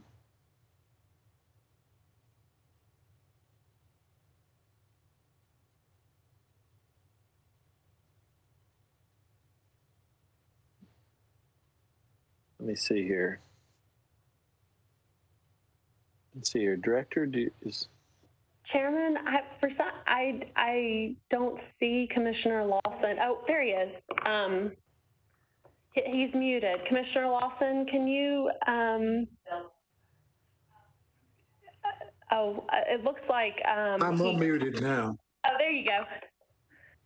Commissioner Lawson, go ahead. Before I ask, am I still there? Yes, sir. Whenever the slides come up and you get to the second or third slide, it cuts my audio off. I can hear, but I cannot speak. So, if we got any more, if you don't hear from me, take the slides down. Okay, thank you. Commissioner Lawson, you're recognized on this case. This is a tough one. It's always tough, but I really like how this project has presented itself, what it does maintain in its character. I think staff has done a wonderful job looking at all of the possibilities and regs and everything else. And I have a tendency to support the staff recommendation, but I'd like to hear some more discussion. Thank you, Commissioner. Councilor Murphy. Thank you. So let me just back up a little bit about this building. I adore this fire hall. It is, my mother was on the election commission all through my grade school time, and my brother and I literally thought like this was the Ghostbusters fire hall.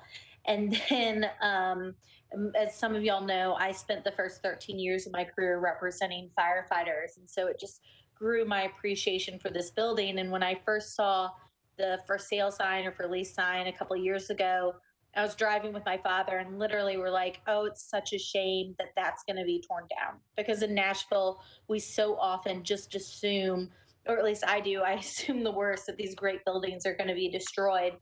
And so I'm just so thrilled that it's going to be preserved and that we have condition number 5 that is going to make sure that it is preserved. I think that's really important in moving forward, that we remember that we can add those conditions on things, and that council members remember that we can add those conditions on when developers are asking for bonuses and things like that. And so I think when you're looking at it from the street, it still looks like a fire hall and very similar to other projects we've discussed recently. What's great about this is the view that we're looking at right now of 2nd Avenue perspective. You would think that the building, the hotel part, is a building on the other end of the alley, on the other side of it, that is not necessarily connected, which I think pays such respect to this building. And so I have no problem with it. In fact, I think this is a great project. I think it's done really well. I will say my one caveat to staff and for the planning commissioners for us to discuss at some point is, I'm noticing that a lot of times we get into a little bit of discussion, or we hear developers and proposals talk about, well, if we did it in height, like as in feet, or we did it in stories, what it would equal, this, that, and the other.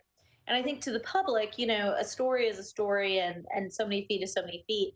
And maybe in our code and in our overlays and in the policies, we need to have an if then either or, something that's more specified. Maybe that's something we just haven't run into in the past, and that's something that we need to look at for the future, is just to be some more specific so there's less gray area. But I'm just more than thrilled that this fire hall is going to be preserved. We're a city that does not have a lot of firefighter history memorials the way other cities do, and I feel that paying tribute to our frontline responders by requiring that this fire hall that has so much history is saved is just an added bonus for us. And so I am comfortable with the height bonus that is behind and truly not affecting the facade of this building. And so with that, I give it my full support. Thank you. Oh, I will say that Councilman O'Connell is on fall break with his children. I think it was one of those that for everybody's well-being, they needed to go. He did send me a long list, and I carried his legislation earlier this week. And so I think I would have heard from him, or we would have heard from him if he had objections. But of course, he always has that opportunity before this is finalized at the council. So I didn't want anybody to think that he was not here for a reason, but he's with his children in the wilderness. So thank you. Thank you, Councilor. I appreciate it. Commissioner Sims? Yes, sir. First of all, I really appreciate the comments of my fellow commissioners. I think that Commissioner Haynes, you were so right in just how you go about looking at the conditions, and that really gives me a little bit of brain juice on how we can handle other requests that we haven't used in the past, a tool like that. I really appreciate also Commissioner Gobble's love of this building. I've often just walked in front of it, and I've actually had the opportunity to be in it, and it's just a beautiful building, and I'm so grateful somebody's willing to preserve it. I think, as Commissioner Farr said, it's a great adaptive resource, and how we're using this to actually augment and actually be just a star of this kind of hotel. I am sad whenever we have to make a choice between people and their homes and the further development of our city, and my heart does go out to the Adams family. I wish I knew what Freddie O'Connell was thinking. He always thinks so smartly and always brings some insight, but I do know he's on vacation and he deserves it. So the only thing I have to add that the other commissioners is I have gotten to know Tim and Natasha as a family since they've gotten here, and they're wonderful children. And I actually believe they authentically want to care for our city. They didn't have to do this kind of hotel, but they fell in love with the building. And I think that they're doing a beautiful job of trying to preserve a part of Nashville. And we're just lucky to have them, and that they fell in love with our city. So that's all. I support this very much. Thank you, Commissioner. Commissioner Blackshear? Well, there's not much to add. I appreciated everyone's contributions. Obviously, I appreciate the commissioners and their thoughtful comments, and then really appreciated the applicant, and also appreciated the neighbor calling in as well and voicing their opposition. There are tons of attributes of this project, and they've already been stated, so I won't repeat them. But I am really sympathetic to the neighbor, and can completely understand why they would be against this project. It does make me feel better, despite the fact that they will not obviously be happy if this project moves forward, but it does make me feel better knowing that because of the shorter floors, this project actually is not going to stand higher than what they could already do by right. So, and I know that's been stated a couple of times. So hopefully, I'm not sure if that brings any solace or not to the neighbors, but you know, it's not worse than what they could already do without any type of height modification. So I'm not sure if I'm the last person or not, Chair, but if so, I can make a recommendation. Commissioner, you are the last person, so a motion would be great. Okay, well, I moved to accept staff's recommendation. And all of the conditions. Right, which includes, right, so I'll state it explicitly. I move to accept staff's recommendation of approval with conditions and deferral without all conditions. So approval with conditions is my motion. Thank you, Commissioner, and that's a proper motion. And is there a second? You raise your hand. A second. And Commissioner Lawson seconds. That's a proper second. And any other discussion, if you would raise your icon hand or verbally state you would like to discuss. And seeing none, we are ready for a roll call vote.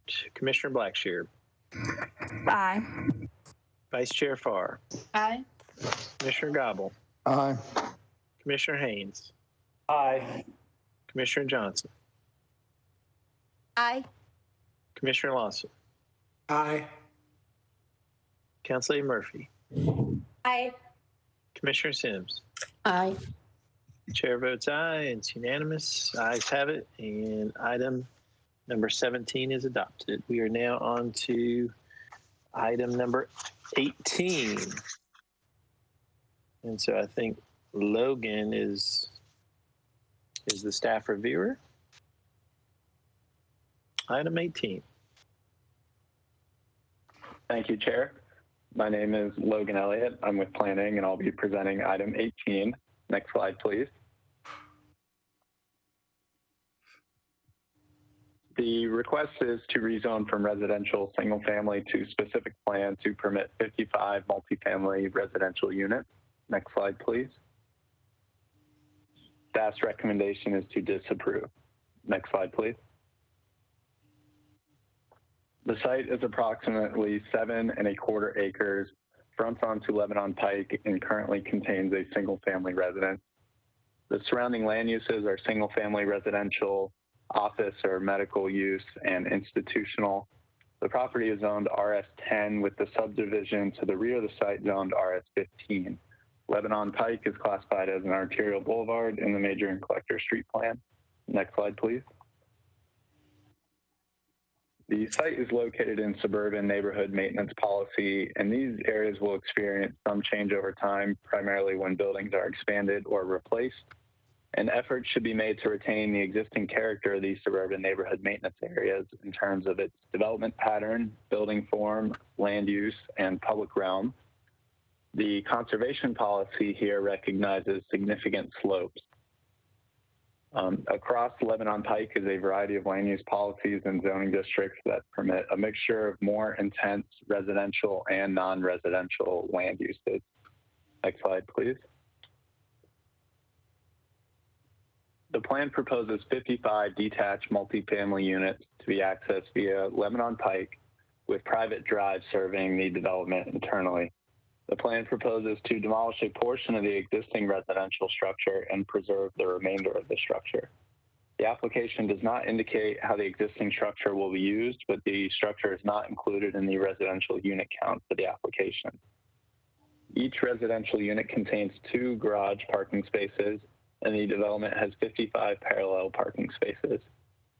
The portion of the property that abuts Wellington Square has area with conservation policy that recognizes significant slopes.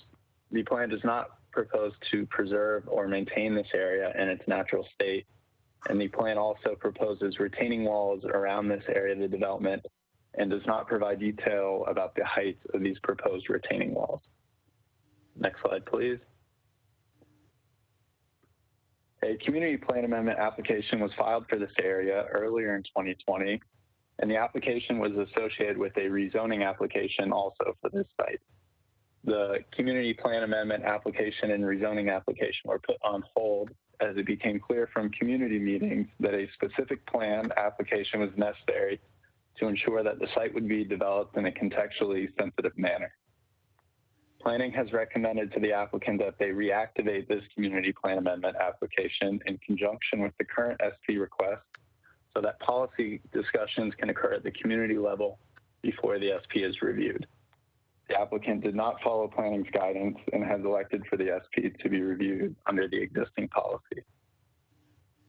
Staff does not find the proposed plan to be consistent with the suburban neighborhood maintenance policy. The form of the proposed development is more urban than suburban, with alley-like private drives serving the garages, parallel parking in front of the units, and shallow setbacks between the units and the private drives. Also, the proposed development is not consistent with the character of the existing neighborhood, and the proposed specific plan proposes a density about twice what the existing zoning would allow. Additionally, the property is also partially within the conservation policy, and the plan does not propose to preserve or maintain this natural area in its natural state as described in the guidance for the conservation policy. Next slide, please. Additionally, there are Metro reviewing agencies that have not recommended approval of this application. The Water Services Department has not received the necessary availability study to determine if adequate infrastructure exists to serve this development. This means that there may be issues with serving this site that have not been identified yet. Also, there's unimproved right-of-way stemming from Genry Drive to the rear of the subject site, and the applicant is not proposing to extend this right-of-way or continue the street network that has been established in the area.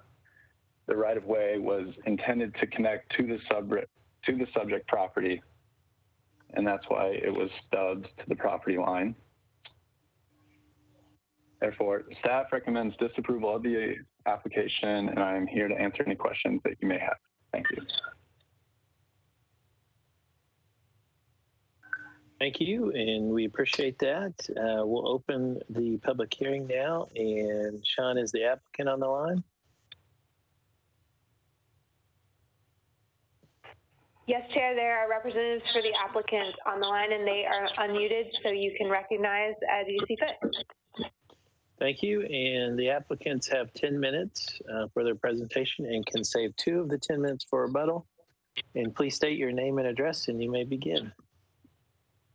Thank you. My name is Kevin Kane with Stratus Development, and I am the developer representative on this project. We're bringing this project kind of in an interesting timing following the last hearing, the last item on your agenda. We were brought into this project by Councilman Roten after we had done an adaptive reuse of a old church in East Nashville. And the councilman was looking to preserve an existing building on this location while also developing the property kind of in recognition of the change happening in the area. After we submitted the SP, we actually did have a neighborhood meeting where we met with the community to address some of the issues and concerns that they had. The primary concerns that came out of that meeting were connection to Genry Drive and Myrick Drive. There was a lot of concern about us adding more cars to the community. And so we went ahead and changed that plan to reflect that. Also, we are along a major collector road. It's sort of a unique property because of the size of the property. Councilman Roten has asked for a historic overlay of the property that's there. That's pending. I've spoken with Ms. Ziegler at Historic Commission and expressed to her our willingness to restore the home as it was originally built. There have been 2 additions that have been made to the property. The gentleman that lived there prior was a veterinarian, and he treated animals on the property. We would be demolishing those additions and restoring the existing 4-square home built in the 1920s, sometime through there. Across from the street is commercial and office. There's also multifamily property on the same side of the street. We feel that all of the houses being detached in this community does speak to the T3 policy that's in effect currently there. And again, we're not connecting to the existing neighborhood at the request of the community. And I'll leave it at that and save my remaining time for rebuttal if necessary. Thank you, and we'll save 2 minutes for rebuttal. So we are now ready to take calls from members of the public who wish to call in.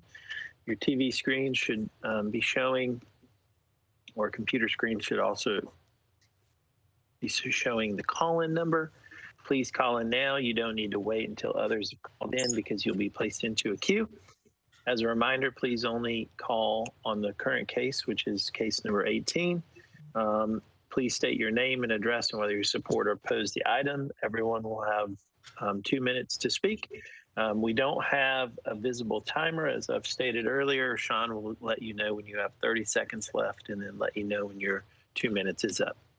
So Sean, the first question that we have is, did we receive any emails or calls on this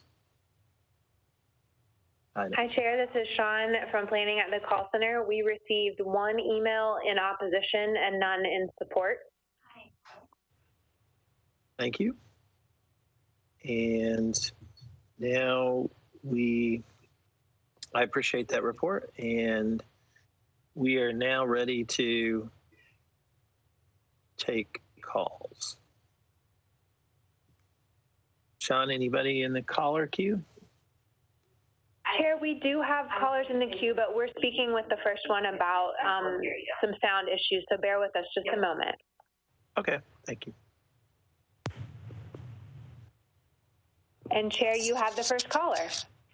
Okay, welcome. We appreciate you joining the call. Please state your name and address, and you have 2 minutes, and you may begin. My name is Davidson, 3036 Lebanon. All right, hold on. Can you start over again? Linda Bowers.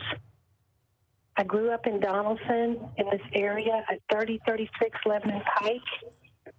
That's where I lived in I know this area very well. It's on a main thoroughfare, and I know it's going to be developed.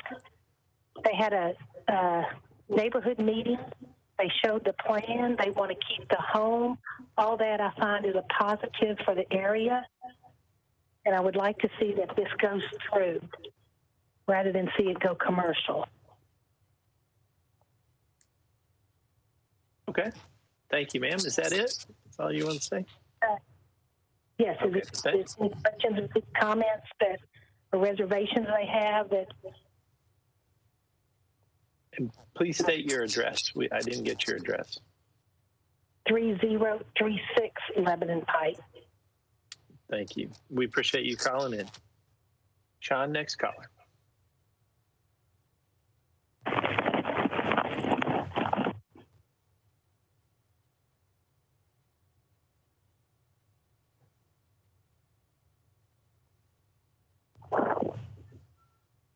And Chair, you have the next caller.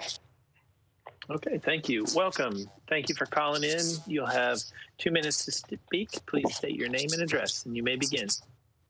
Thank you for taking my call. My name is Mark Piker, and I'm a longtime Donaldson resident.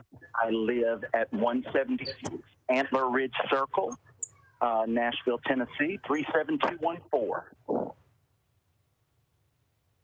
And I just wanted to call in and say that I am in favor of this project. I have driven up and down Lebanon Road for years, and I've always loved that home that's there, and I've so often thought that will be destroyed to build some sort of a shopping center or some sort of office complex. And I am so pleased to see that there's a developer that wants to take that residential and preserve that home. And I am fully on board and in favor. I think that it would bring in families and young professionals to our part of town that are attracted to newer homes, newer developments. And it would be an infusion that our part of town really needs. And I see it happening in other areas, and I just am so on board with us bringing those types of people into town. And with it being on a major thoroughfare there on Lebanon Road with a straight shot into downtown, I think Caller, you have 30 seconds. Thanks. I think it's ideally suited for this purpose, and I am on board. Thank you. Appreciate you calling in. Next caller, Sean.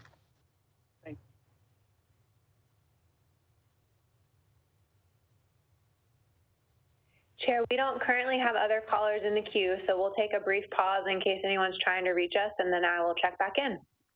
Thank you.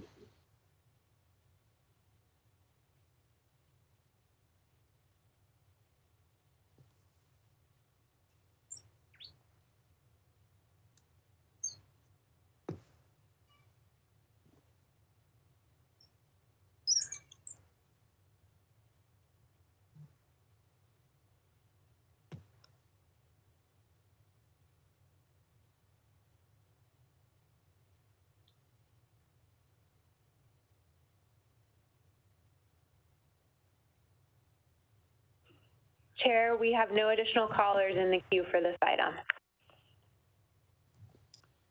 Thank you, Sean. Seeing no other callers, there's a 2-minute rebuttal for the applicant, or do you have anything else to add? I have nothing else to add at this time. Okay, thank you. And I didn't, now we're on to the recognizing the council member, but I did not see Councilman Roten.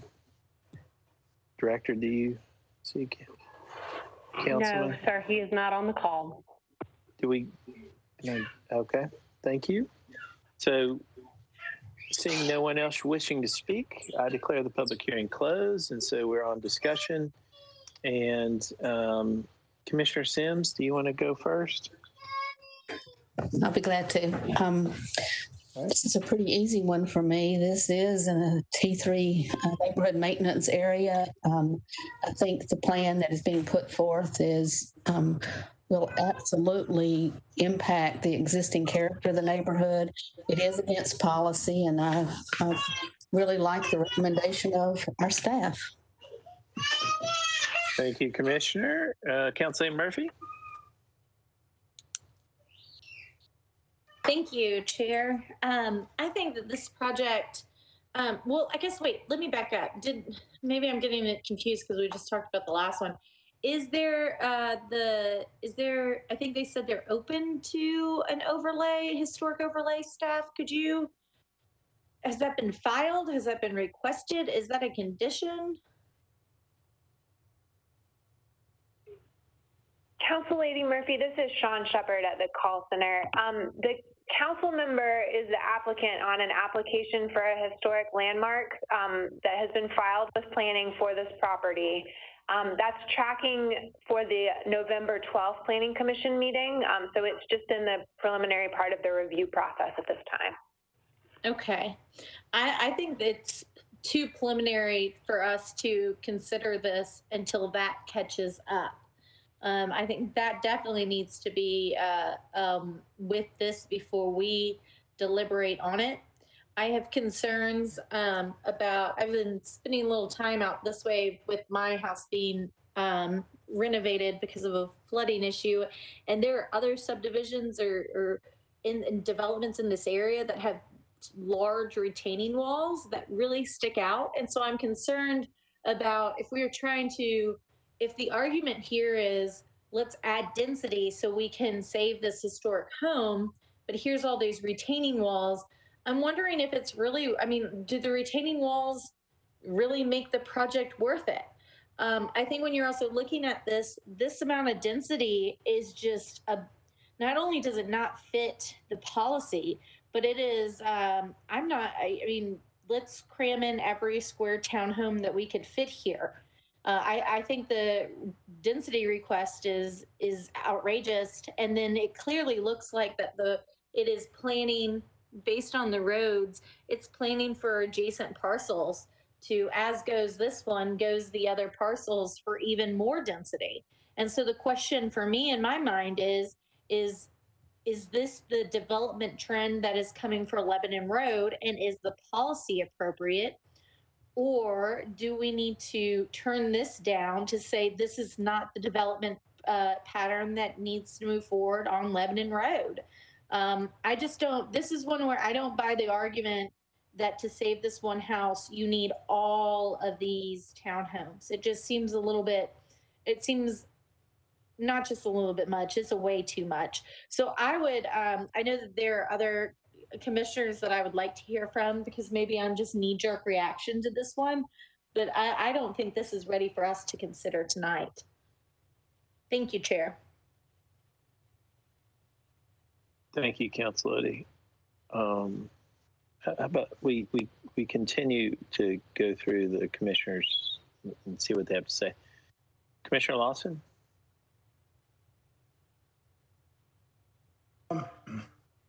I've been listening to the discussion that some things that come to mind as far as I'm concerned are at this point.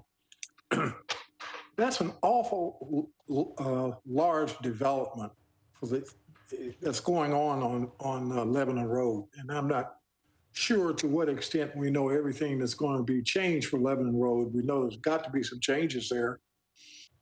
I want to know, first of all, when we look at projects of this nature, given the realities of what's going on now in our city's legislature, i.e. the issue of taxes and what this city could do going forward without a tax increase or even with one, how do developments of this type rank?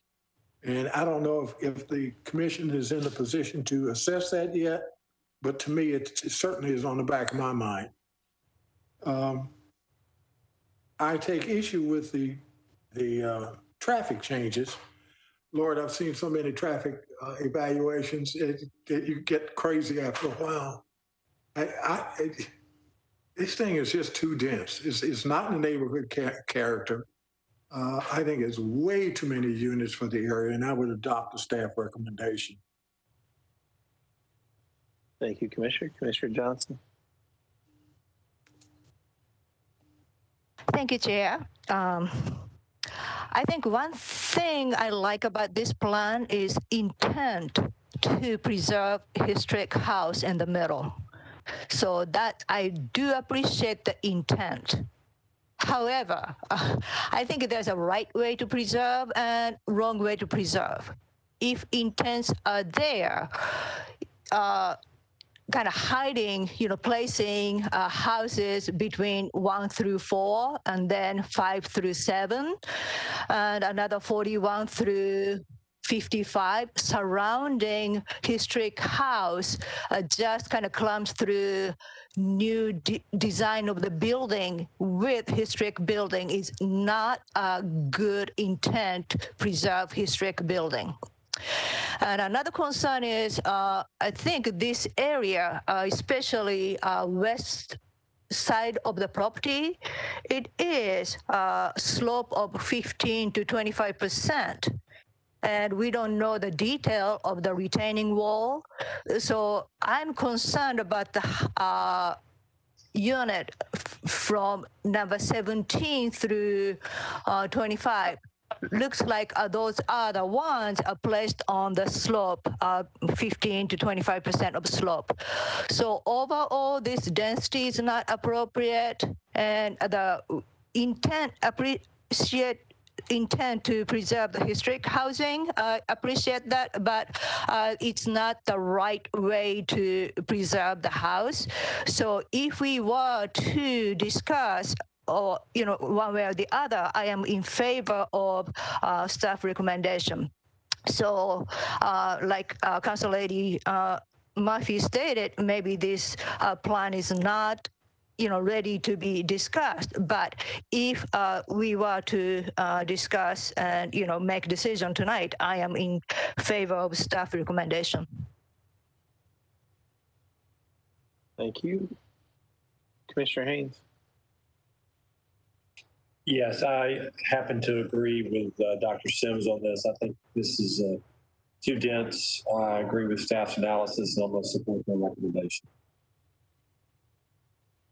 Thank you. Commissioner Gobble. I agree with the other commissioners. I support staff's recommendation. I think the concept is of doing something as a way to save that house is good. I just don't think this is very well thought out, and I think the density issues are something that needs to be taken care of. But just as a plan, I don't think this works very well either. So I agree with staff's recommendation. Vice Chair Farr. Yeah, I mean, I agree with staff's recommendations too. I also read in the staff report that we talked about a community plan amendment at one point, and I think that makes a lot of sense. I mean, as Councilor Murphy pointed out, I think it looks like this could kind of set the precedent for development along the whole street, and it would make sense to think about this more comprehensively. So I would definitely support looking at the community plan amendment in conjunction with this SP. If that's something, a reason to defer the SP, I don't know the process for it, but similar to my fellow commissioners, if we need to approve or disapprove tonight, I lean with staff's recommendation. Thank you, Vice Chair. Commissioner Blackshear. Sure, not too much more to add. I mean, of course, the density seems a bit extreme in this instance. Obviously, you also have the issue of the conservation policy and whether this plan is inconsistent with that policy. And then clearly there needs to be some study done on the water side by Metro to make sure that the Metro Water Services folks are okay with this plan. So I agree with everyone regarding this not being appropriate to approve right now. I also share Commissioner Farr's question whether deferral or disapproval is a more appropriate motion to make. And so I don't know if that's a question for staff, question for the applicant, whether they would like to have a chance to go back maybe, or whether they would want a deferral, or whether they would just prefer a vote up or down tonight. Let's get the director to first. I think there was some discussion with the staff and the applicant, so let's get an update from the director, and then we can figure the deferral or the disapproval out tonight. Director Kemp.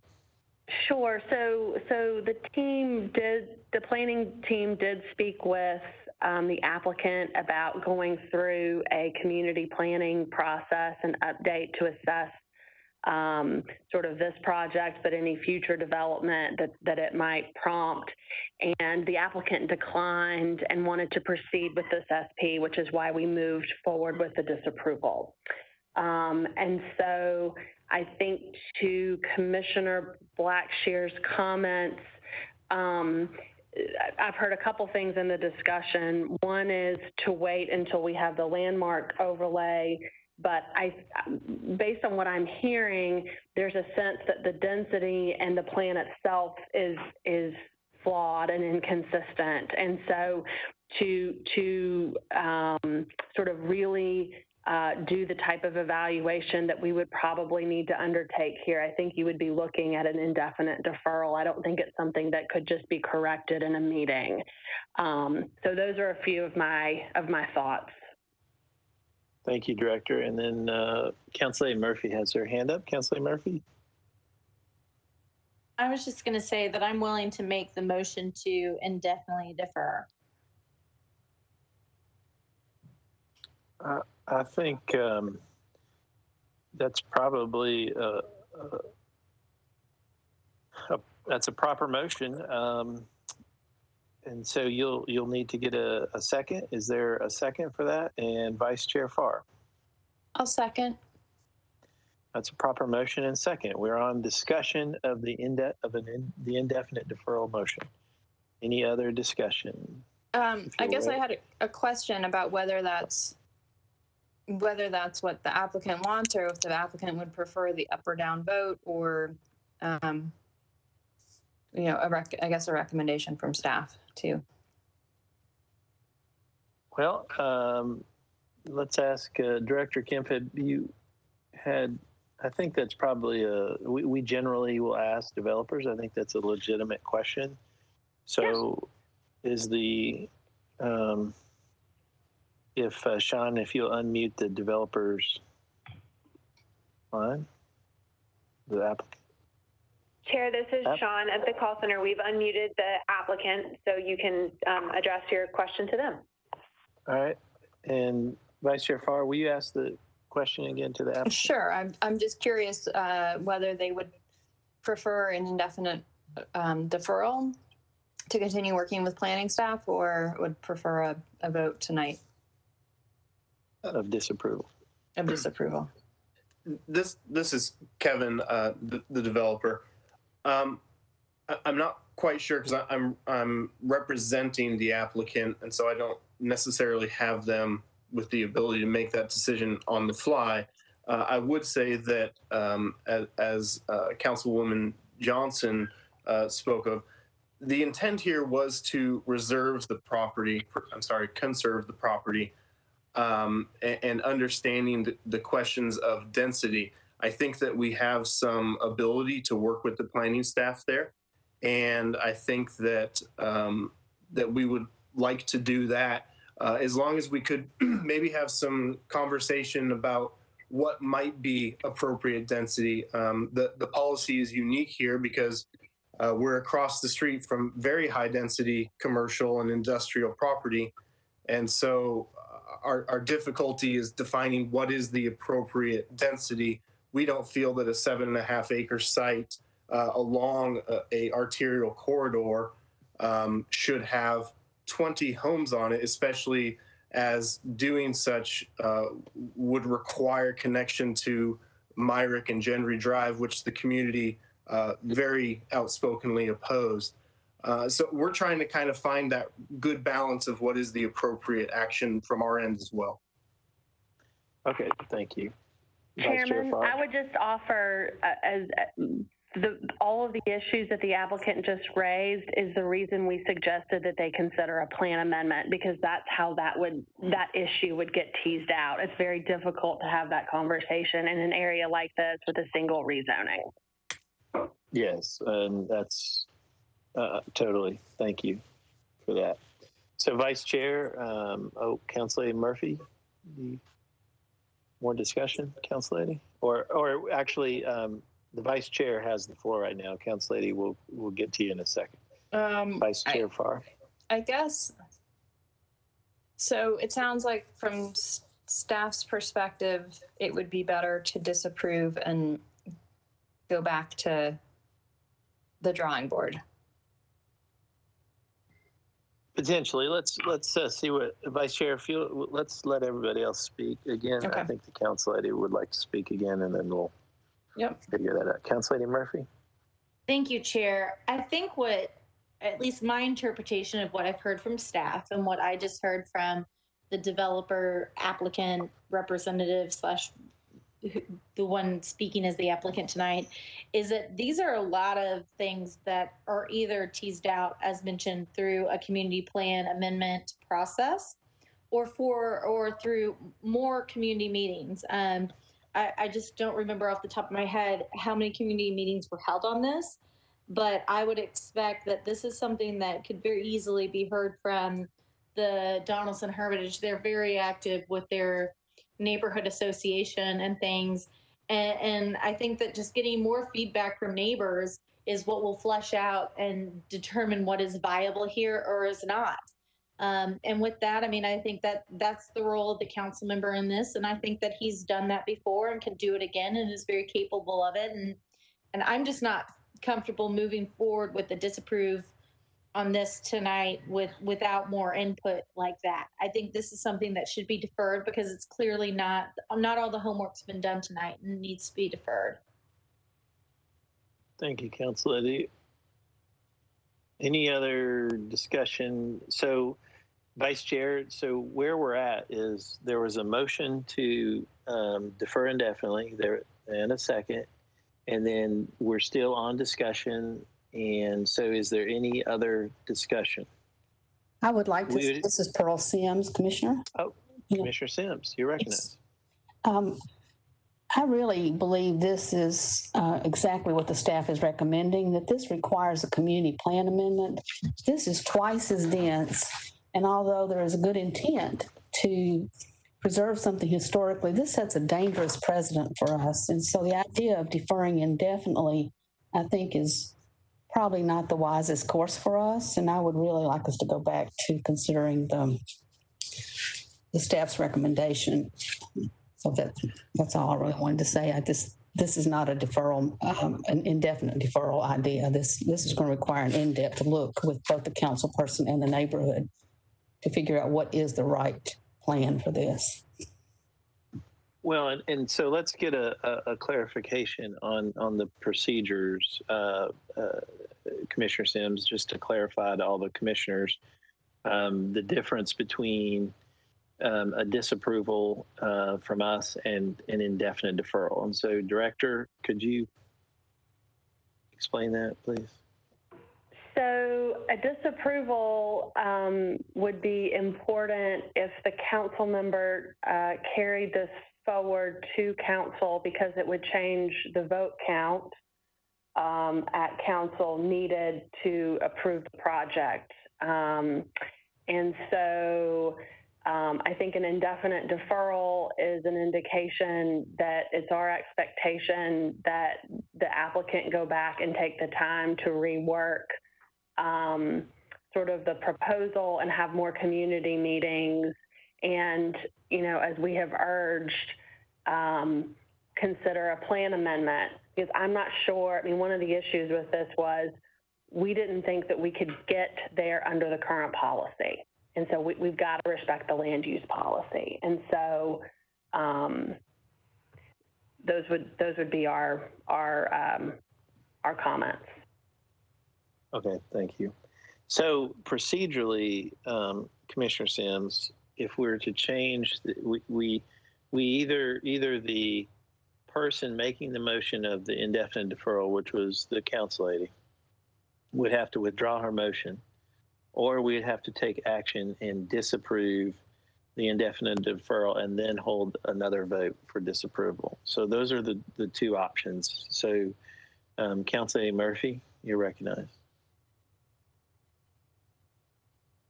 I just, so if we were to disapprove this bill tonight, while that would potentially send it to the council where they have to get 27 votes, it could still move forward without more planning department professionals giving input and without more community input. Now, I trust councilmen out there to have community input, but at least the way I handle my zoning bills is I try to work out as much as possible before we get to the council. And so I would like to defer this so the planning staff still is working on it with the councilman, with the community, and with the applicant. If we disapprove it, it basically takes that ball out of planning department's court and leaves it up to the council to sort it out, while the planning staff will continue to help us. It basically says we've now moved into the political process of pushing it through the council, and I don't think that it is ready to go to the council. Okay, thank you, Council Lady, for that. Any other discussion? Because so the Council Lady is not going to withdraw the motion, so we are now procedurally voting on. We're still in discussion, and so Vice Chair Farr. Do we know if there's been a council bill filed on this one? Is it in the council process yet?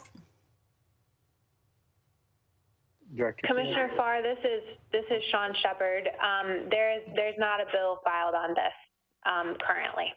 Okay, so that's another reason, right, that we could, if we don't defer it and disapprove it, it's not even clear it would immediately go back to council. I mean, at this point, it would not go back to council. So there would need to be some steps that the council member would need to affirmatively take to file the bill and put some timing pressure on us. We have had conversations with the council member. I will just say we don't have anything in writing from him.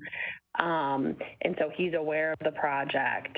But he would have to do some work with the council office to move it forward if we did indefinite deferral, and we would have time to bring it back to the commission, I think, if we needed to in that circumstance. I don't expect that to happen. I don't want to speak for him. But I think the way that Councilwoman Murphy characterized it is probably, I would agree with that. A disapproval automatically moves it to a political process, and indefinite deferral sort of keeps it in sort of more of a planning context where we're working with neighbors and doing more analysis. Could you do the community planning process though? I mean, so how would that work? How would the staff do the community planning process and leave this SP deferred indefinitely until that community planning process was completed? I wouldn't want to presuppose how every community planning process is a little bit different. To your point, it's difficult to do the work right now given COVID, but we are engaging neighborhoods in conversations about community plan updates. It's a little bit slower than as is usual. And I think, again, I think we would need to work with the council member to lay out our approach. And I don't think I could give you a good firm date as to when it would be completed just right here on the spot.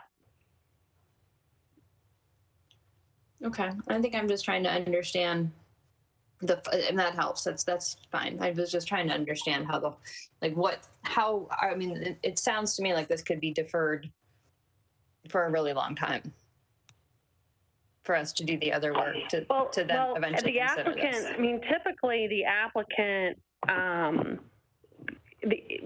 typically for a project like this, the applicant could choose to undertake a community planning update as part of a rezoning, which is what we initially recommended. And so that happens, routinely. If the planning department goes out and does this kind of work, that's what I meant when I said that is a longer timeline, just given that we're working in COVID and we have some other neighborhoods that we've committed to. But the applicant could certainly begin to undertake that work. Okay. Anything else, Vice Chair? I think Commissioner Johnson has her hand up. Anything else, Vice Chair? No. Nope. Okay. Commissioner Johnson, you're recognized. Thank you, Chair. Under this, current circumstances, I am in favor of indefinite deferral. So that will give applicant and planning staff and community to come up with working on the community plan amendment. And so I heard developer applicant is not really set on the current configuration and current density.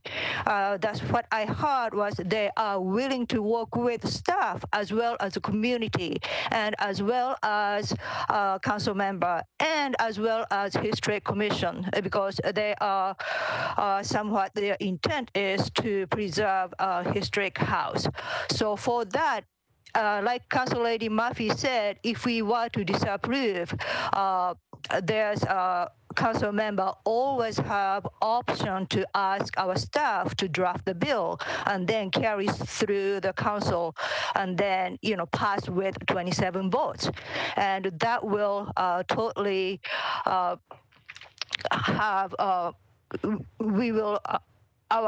authority will be recommendation body will be set aside. So if we were to defer tonight, that will give every member in the community, as well as staff, as well as applicant, and as well as council member to work on the plan and then possibly come back with us with community plan amendment with new plan. So under the circumstances, I think best option for us tonight is defer this specific item.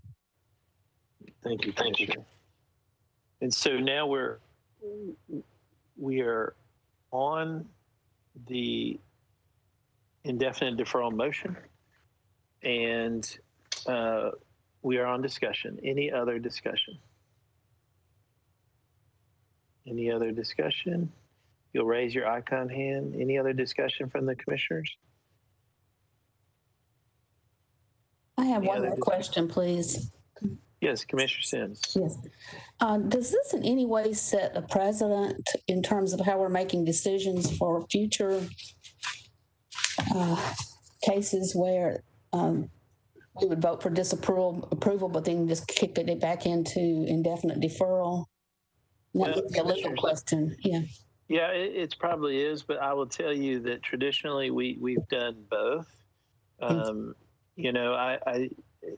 Because it's a case-by-case scenario generally, but when we usually an indefinite deferral is a strong indication to the developer that it needs a lot of work.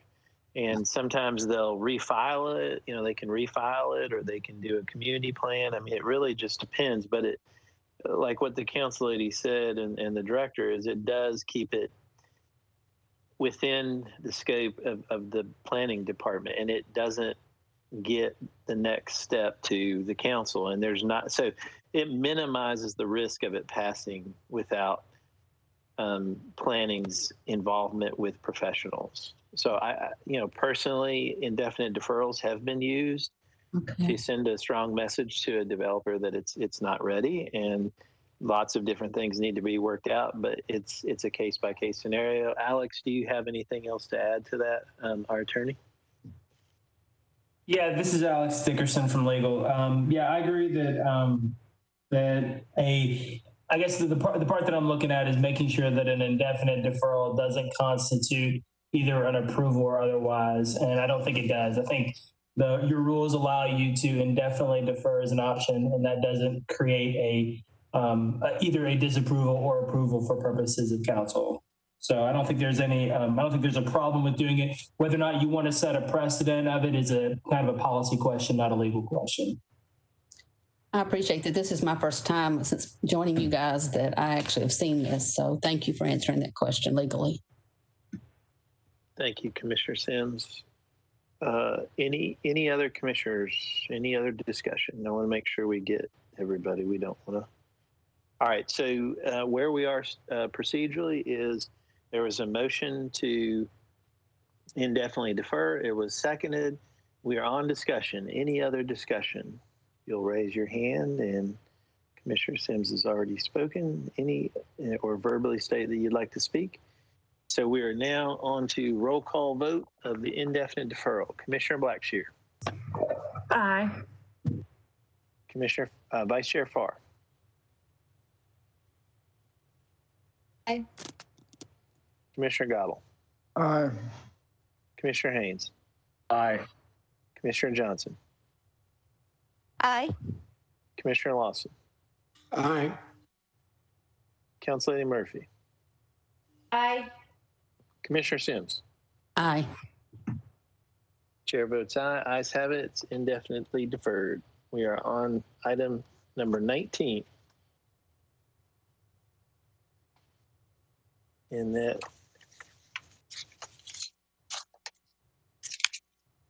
Chairman, this is Sean Shepard with Planning at the Call Center, and I'll be presenting item number 19 on behalf of Jason Swaggart this evening.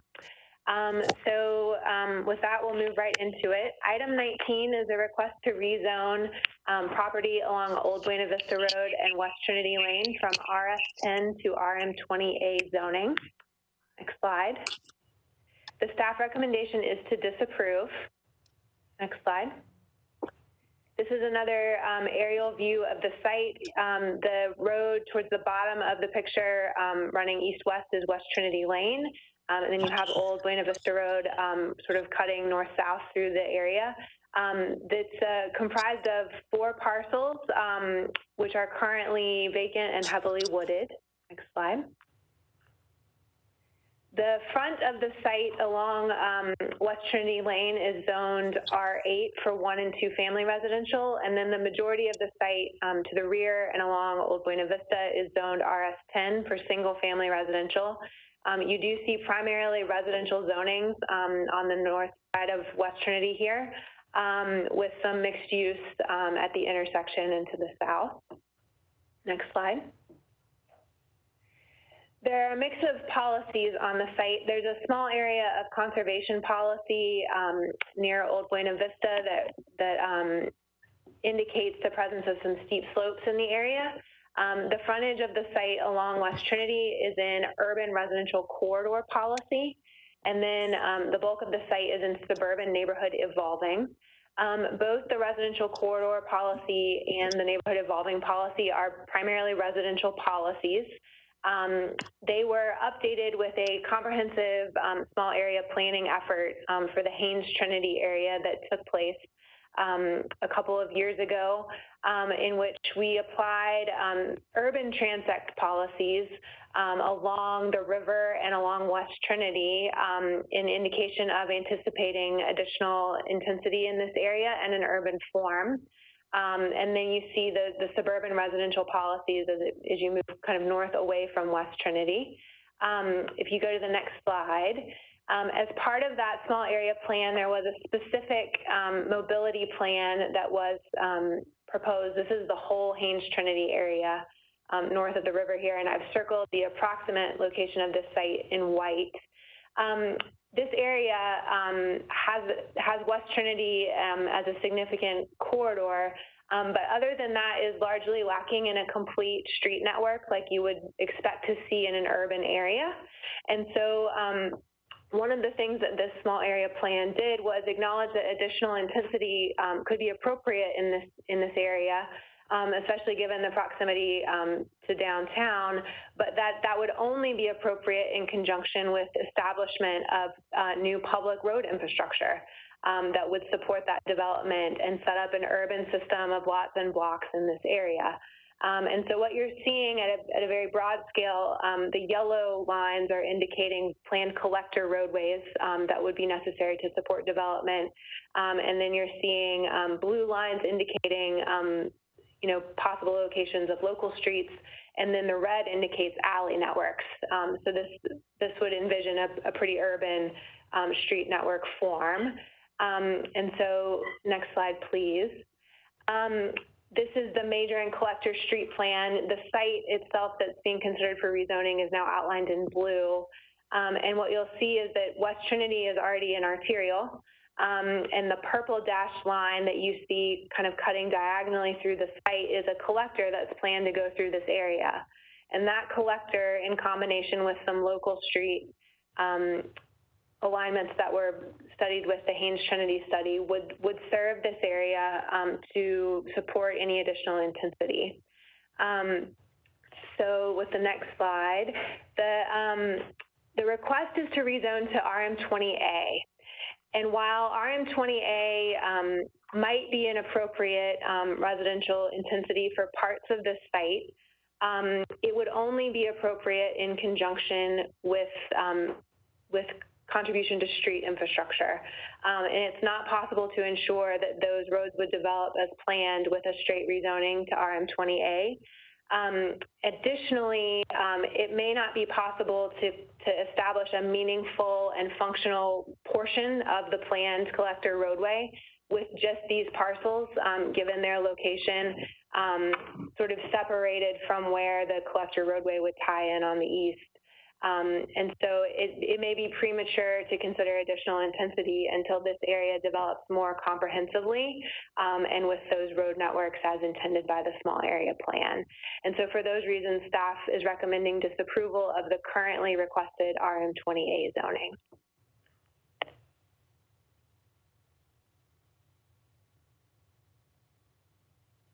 Thank you, Sean. And we'll open this item up for public hearing. And Sean is the applicant on the line. You're doing double duty today. You're busy. Chair, you're hearing from me a lot this evening. We do have representatives of the applicant on the line, and they are unmuted, so you can recognize them. All right. Welcome, applicant. You have 10 minutes to speak, and you can save 2 of the 10 minutes for rebuttal. Please state your name and address, and you may begin. This is Bob Scruggs. I'm the attorney representing the developer, and my office is located on Richard Jones Road, 2021 Richard Jones Road in Green Hills, 37215. I guess I'm a little confused by the collector road that's been proposed in this situation because of the fact that it seems kind of odd where it's located. I'm not sure who comes up with these things and then all of a sudden says that this needs to be done, when it's going to be done, that kind of thing. But if it's that situation that there needs to be some kind of dedication of that area that the collector road would go through eventually, 20, 30 years from now, I guess, my client would be willing to do that and set aside that area for that collector road. So if that's the issue, then that can be resolved. And the development can go forward as intended, obviously with some modifications. I don't know if Josh Rowland is in the attendance or not, but he is the, I think, engineer that had put this thing together, and I think we might also have some comments about that as well. So that's what I would say about that, and I will reserve right to rebut later. Thank you. And is there anyone else for the developer? There might be another person on the line. Sean, is there another person, the engineer? Chair, this is Sean. We do see Josh Rowland, who was just referenced in the meeting. He's unmuted if he wishes to speak or clarify whether he wants to speak at this time. Okay. Josh, Mr. Rowland, would you like to speak, or is that all from the attorney?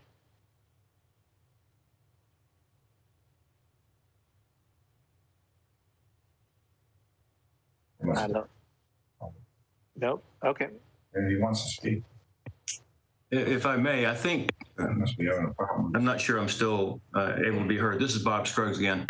I think we have contact with Mr. Rowland. He does want to speak. Okay, we'll get it figured out. Sean, can you see what's going on? Chair, he is not muted on our end. I don't know if perhaps he's having some audio difficulties or if he's using a phone or a headset that has a mute and has muted his device separately from the WebEx platform. Sean, can you hear me now? Yes. Okay, thank you. Yes, I'd like to elaborate a little bit on the communication that we've had with staff. Start by thanking Sean for her presentation and just setting up kind of the background for the project. I wanted to make it clear that it's the applicant's intent to develop the property per the small area plan with the T4 urban residential corridor along West Trinity and the T3 neighborhood evolving policy up on top of the hill along Old Buena Vista. This particular area of the plan is challenged in a few ways, mainly through topography. There's a huge elevation change between the areas along Old Buena Vista Road and the areas along West Trinity. And the proposed collector road that bisects the site does a good job at providing access to the back of the lower portion of the site, but it effectively cuts off access to the top of the site because of the grade change that happens so abruptly north of where the collector road is proposed. Sean, would you pull up the site plan that we provided? After we received staff's comments of non-support for the zone change and were able to better understand their rationale for doing that, we went back and spoke with our council person and talked about the opportunity to create a plan that was more specific and moving forward in the process at council to potentially change this to an SP that would better solidify the intent for the property. We have shared this plan with staff and have made a couple of iterations to this plan in order to reflect some of the comments that we got from Jason Swaggart. And I think it's a good representation that shows exactly what the small area plan envisions. What you see on the top along Old Buena Vista Road is a product indicative of a neighborhood evolving neighborhood with some single family detached alley homes fronting Old Buena Vista with an activated alley space with some paired homes that are front loaded. And you can see what we've represented here as the location of that future collector right-of-way dedication, as Mr. Scruggs implied. We're not opposed to providing dedication for future roads, but there's going to be a time when properties like this develop that other properties adjacent to it will have to develop and establish future right-of-way dedications so that the future full alignment of the road can be realized. We understand staff's position to be more along the lines of the feeling that this property isn't large enough to be developed at this time effectively. We feel this plan shows that it can be, and that the opinion of staff is a hardship on this property. This property owner of these 15 acres should have the right to develop a plan as long as they can prove that it can be developed in a way that adheres to the intent and the vision of the plan. Just to finish up with the explanation of what's happening down on the bottom section of our plan, we're showing some product that is indicative of the urban residential corridor, the T4. We have a 3- and 4-story stacked flat units along West Trinity with a medium density attached courtyard product behind that. So it's our goal tonight to hear from the council, hear from the commission about our intent to continue moving this project forward, transitioning to an SP during council with the support of our council person. So I'm going to leave the rest of our time for a rebuttal. Thank you for your consideration of this project. Thank you. Sean, how much time do they have? Did they have 2 minutes left? Chair, they do have just over 4 minutes left, so we'll reserve 2 for rebuttal. Thank you. Excellent. I appreciate that. All right, so now we are ready to take calls from members of the public who wish to call in. Your screen should show the call-in number. Please call in now. Don't wait, because you'll be placed in a queue. And it's very helpful if everyone calls in for this case, which is case number 19. As a reminder, please state your name, address for the record. You have 2 minutes. Sean will, because there's not a visible timer, Sean will let you know verbally when you have 30 seconds left, and we'll also let you know when your 2 minutes is up.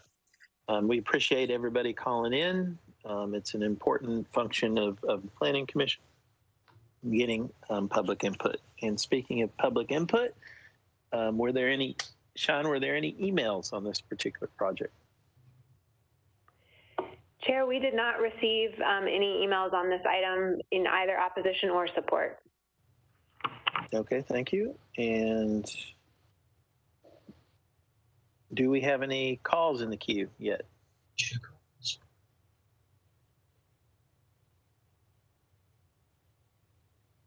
Chair, we do not currently have any calls in the queue, so we'll take a brief pause in case anyone's trying to reach us, and then I'll check back in. Thank you.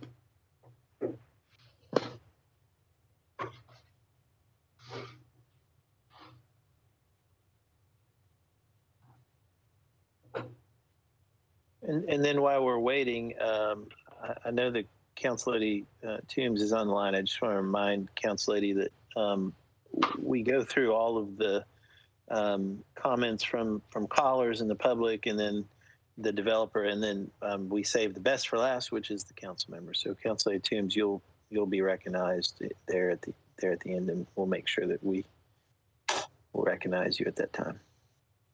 Appreciate you being on the call with us. And Chair, this is Sean from the call center. We do not have any callers in the queue for this item. All right, and so with no other callers, does the applicant want to add anything? You have 2 minutes. So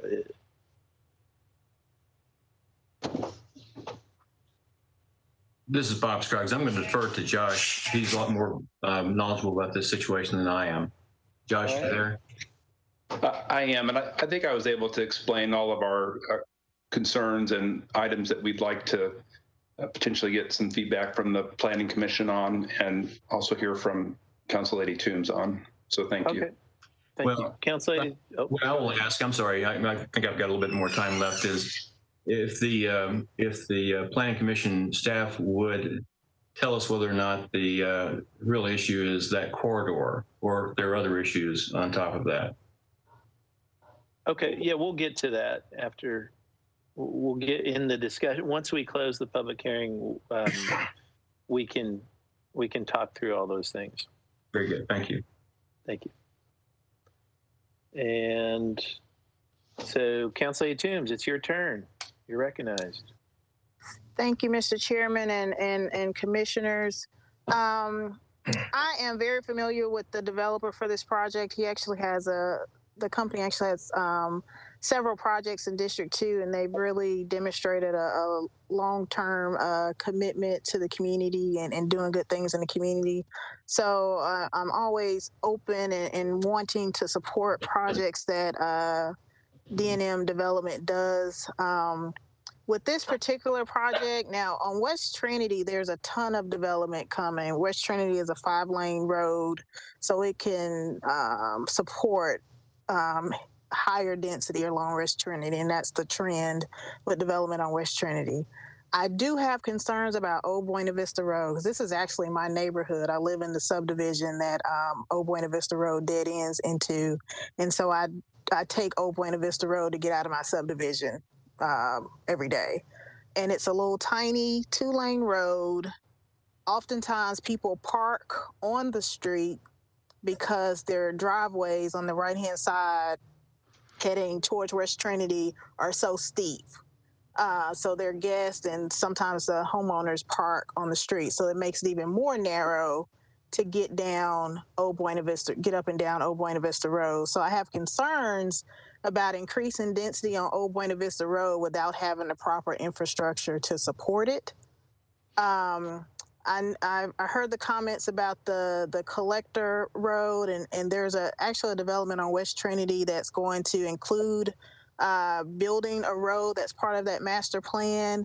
But the road that's supposed to go through this property, actually, it goes to Buena Vista Pike, but it actually goes through a property where there are people living on it. So the completion of this road, as it stands right now, is dependent on those property owners selling their property, which they've lived on. The wife on that property has lived there her entire life. I think that's about 60 years. That's where she grew up.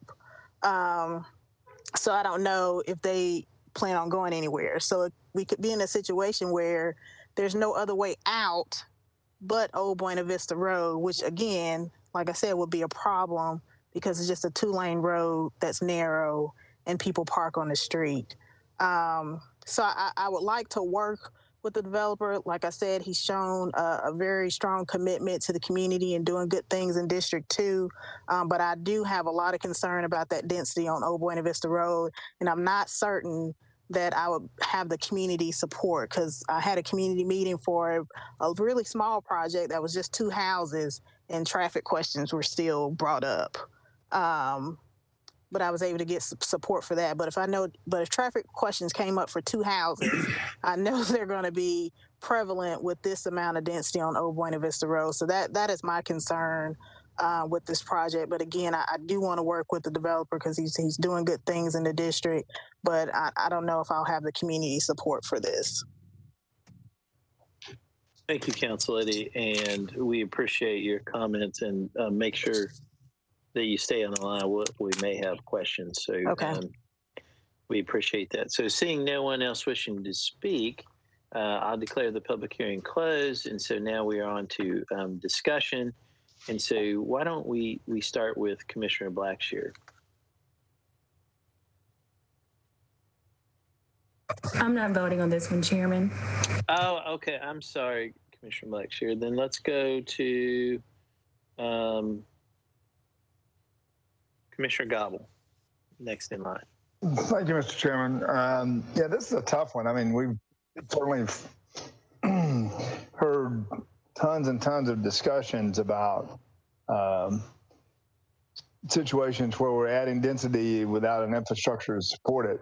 And this road going through there, it's maybe a generation away. Not sure how that all works at all. And I don't understand the concept of what we got before us today is a zone change. And there was something said by the applicant that they would be looking at turning it into an SP at some point. I would think this would need to be an SP when it's here. So I'm inclined, I certainly understand staff's review and agree with the staff's opinion at this point. I'm willing to listen to the other commissioners, but again, like the last one, should we defer it and let them work it out and maybe change it to an SP, or clarify how some of this is going to work? But Buena Vista Road is a narrow little road through there with a lot of turns, and just don't see how this works. Commissioner Haynes? Much like Commissioner Gobble, I'm confused how they start with a zone change and then switch to an SP. In my 9 years on the commission, we've never had that happen, I don't think. And I too worry about the lack of infrastructure in this area. So at this point in time, I'm going to support staff's analysis. Commissioner Johnson. Thank you, Chair. One thing I really appreciate is, always a developer has a great imagination, which area they're going to put a density. And I do agree, West Trinity Lane can support as is, they can support more density on that side. So, I do appreciate their application, or rather, draft sample of how they are thinking about developing. However, what we have is just straightforward zoning from RM. So we don't have no plan. All we have is, if we accept the current zone change application, it will just give rights to increase the density without knowing who will be responsible, when will be responsible for the additional collection street going through that area. And not knowing what kind of density and where and street pattern and connector, and we will just give a right to increase the density from basically right now 70 units to 289 units. And so that's what we are asking to do. So if developer has specific plan and specific idea and how to put the density in and road connection and so forth, I think we should see that SP, not this straightforward zoning. So RM20A at this time is not appropriate. So I agree with staff recommendation. Thank you. Commissioner Lawson.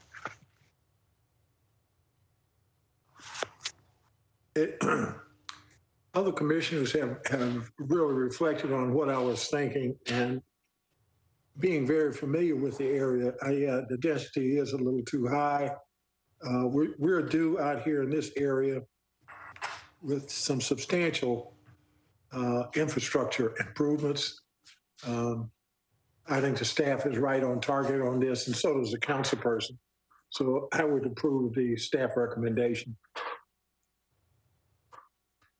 Thank you. Councilor Murphy. Thank you, Chair. My fellow commissioners, like Mr. Robel and Mr. Haynes said, and Commissioner Johnson, again, this puts it in the position where if we disapprove this, there is pressure on the councilwoman to take it to council. And if they are wanting to, the developers admitted in their presentation tonight that they were okay with moving this over to an SP and changing things and moving things around. Well, maybe I'm old school here, but that should be done here. That should be presented to us. The Planning Commission is where planning recommendations and policy discussions happen, because that is where the staff is. And so I really feel that this should be deferred. And if they want to do an SP, as they have said they would do an SP, then they should have presented us an SP tonight, rather than us talking about a zone change that they are not fully vested into moving forward. So I'd rather us defer this and they can convert it over to an SP, rather than it being an SP and the councilwoman having to do more work when it goes to the council. Let it be an SP, let it come to us, and we give our feedback on that, rather than an awkward situation at the council of why did it transfer to an SP afterwards. That is why planning commissions exist, and I think if the developers wanted to do that, they should do it now and here, and it should be deferred. Thank you, Councilor. Commissioner Sims. Yes, I think Councilwoman Toombs asked a great question. Does she have the community support? And everybody I've heard from tonight says there's not been community meetings, and this is such a significant change, and it probably should be an SP. I personally could never do this to a neighborhood without their significant input. So I agree with the staff, or probably a deferral is the right thing to do, not disapproval. So I don't agree with the staff. I'm sorry. So I think that's all I've really got to say. I do encourage Councilman Toombs, as she always does, to really involve the neighborhood in this, which would be indicative of an SP. Thank you. Vice Chair Farr. I don't think I have a whole lot to add other than, I mean, we did just do the plan for this area, which did include public input.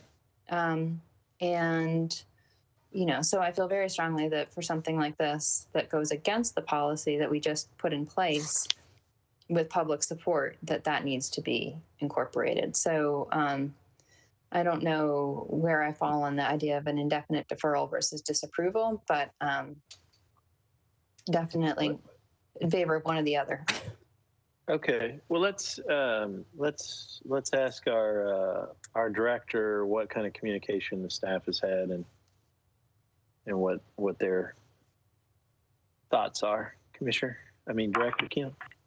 Sure. Well, just one thing, and folks have touched on this well. This area has so much potential, and the community really came together as part of the visioning that we did there to talk about their goals. But the infrastructure and the sort of road networks and lack thereof is one of, I think, the most important challenges for this area developing in a cohesive way.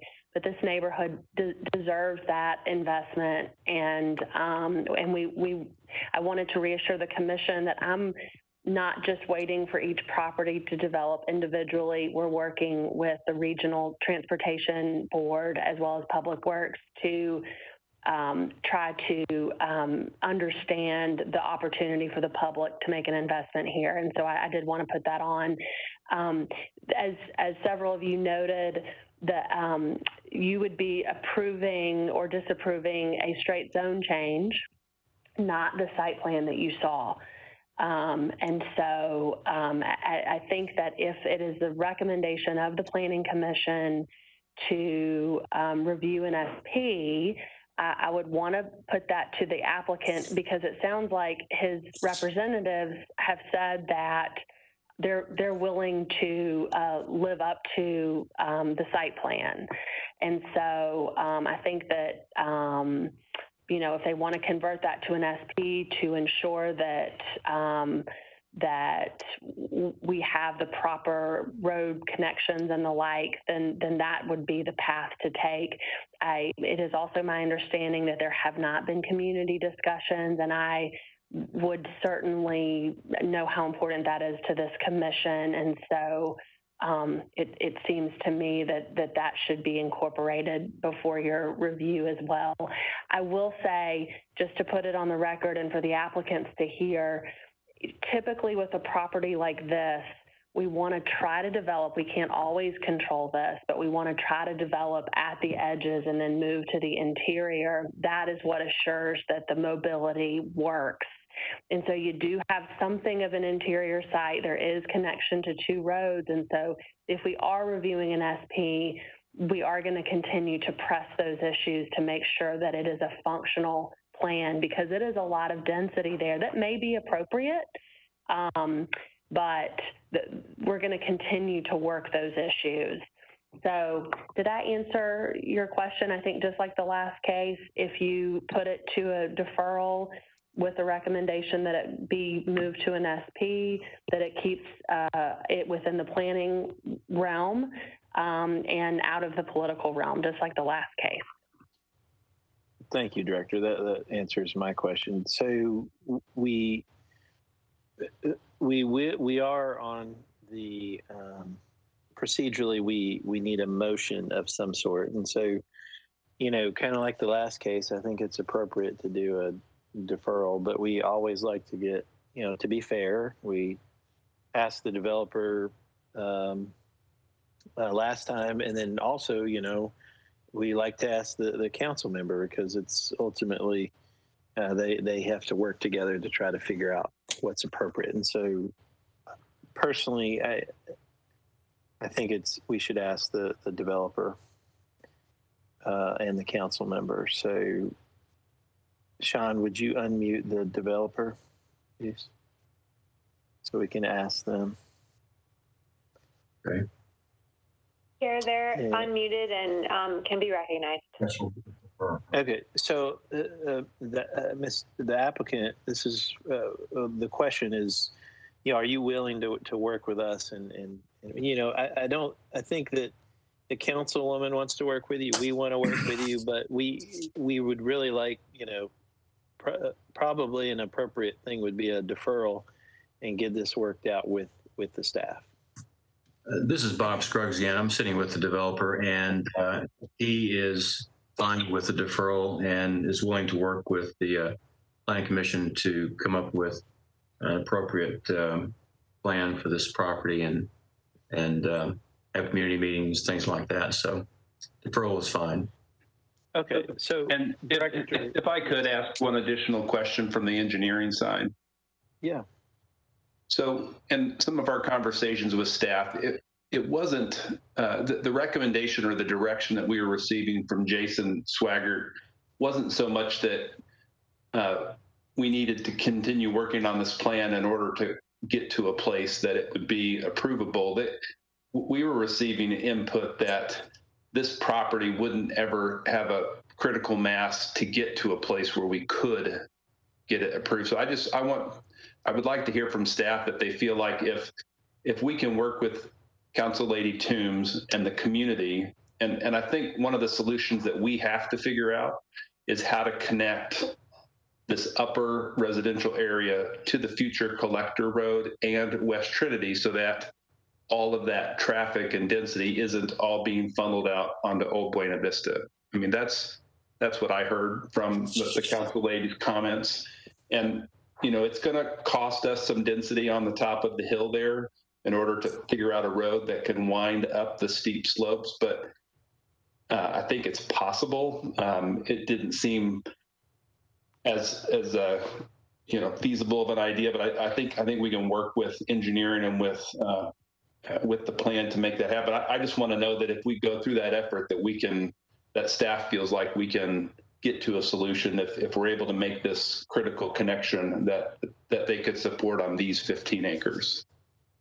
Well, that's a good question. And so sometimes though, so without, I can even probably help you a little bit, but if it goes to an SP and until we see the plan and until we see that it's doable on a steep slope, I mean, we can't answer that question like, yes, we're going to guarantee that, you can do the project. Every project is different. Every site is different.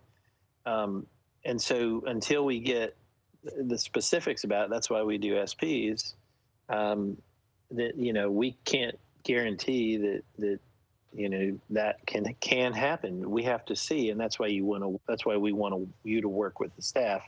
Director, do you want to add anything? I would just say that I did not review the site plan until several days ago. And so it's very difficult, to your point, it was not submitted as part of this application. And so I think that, to your point, we would be looking closely at what's proposed on Buena Vista and looking very closely at how we are addressing old Buena Vista Road. And so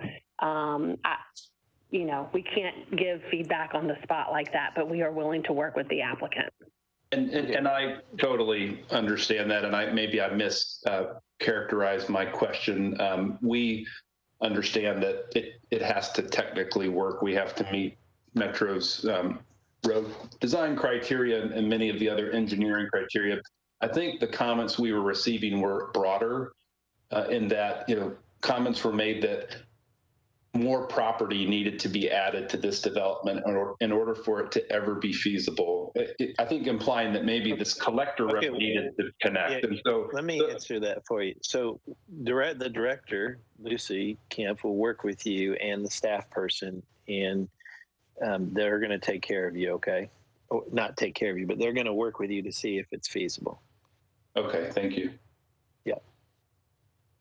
All right, so the question is, Director, is it an indefinite deferral? Or is it, I think, or what's your thoughts? So I would say at a minimum 2 meetings. The reason is several of you have commented on the need to have community meetings and the like. And so we can start, it could be an indefinite deferral as we did with the previous case. I don't think this is different than the previous case because the policy is in place. And so I don't think that that is at issue. So at a minimum, I would recommend two meetings. And if the council member opts to hold community meetings and the like and needs more time, then we can certainly back it up from there. Or, you know, you can go the indefinite deferral route as well. Okay. And so well, let's ask thank you, Director. Let's ask the council lady, if you would be okay with a 2-meeting deferral, and we can always defer it again if we need to. Would that be okay, council lady? I think that should be fine. I have my regular District 2 monthly meeting on the 27th of this month. So that will give me time I can get some notices out to the folks in that area, and the developer could present at that meeting. Okay. All right. So thank you, council lady. And so maybe even a 3-meeting deferral might be good, because that's pushing a little bit with public meetings and then COVID and all that. So maybe even a 3-meeting deferral, but 2 or 3. So commissioners, we need a motion of some sort. Vice Chair, Commissioner Haynes, you're recognized. I will move for a 3-meeting deferral. All right, that's a proper motion. We'll need a second. If you'll raise your hand or make a second. Vice Chair Farr? I'll second that motion. And it's a proper second. And in this case, you know, the policy is in place, 3 meetings, they're working on it. I think this is very appropriate. So it's proper motion, proper second. Any other discussion from commissioners? If you'll raise your icon hand, or if you please state you'd like to speak. All right, I don't see any other hands.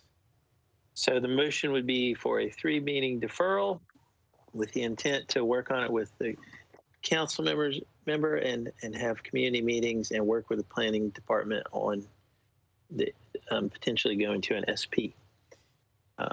That's the intent.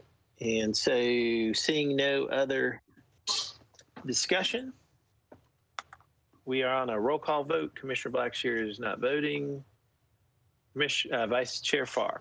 Aye. Commissioner Gall. Aye. Commissioner Haynes. Aye. Commissioner Johnson. Aye. Commissioner Lawson. Aye. Council Lady Murphy. Aye. Commissioner Sims. Aye. Ayes have it, and item 19 is deferred for 3 meetings. So that takes us to the portion of our agenda for other business. Item 20, which is the adoption of the 2021 calendar. It was posted on the website and sent to you. This is always an important document. Director, usually this is very similar to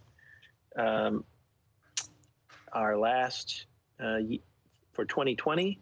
What we usually do, as if you're looking at the calendar, we usually, due to heavy vacations in July and August, we have 1 meeting, and then due to sometimes elections in November and the holidays in November and December, we have 1 meeting. And I know that's a little bit hard because we have more cases and we go longer. But this is the calendar. Director, do you want to add anything else on the adoption of the calendar 2021? No, we're just grateful for your service. And during those summer times especially, it would be great to just let us know in advance when or if you're not free, because we have had quorum issues, although I think it has, moving to this 1 meeting has helped with the summer quorum issues. So thank you for your service. We know what a commitment it is. And I did see Commissioner Johnson. Thank you, Chair. I believe we adopted item 20, adoption of 2021 calendar under consent agenda item. Did we?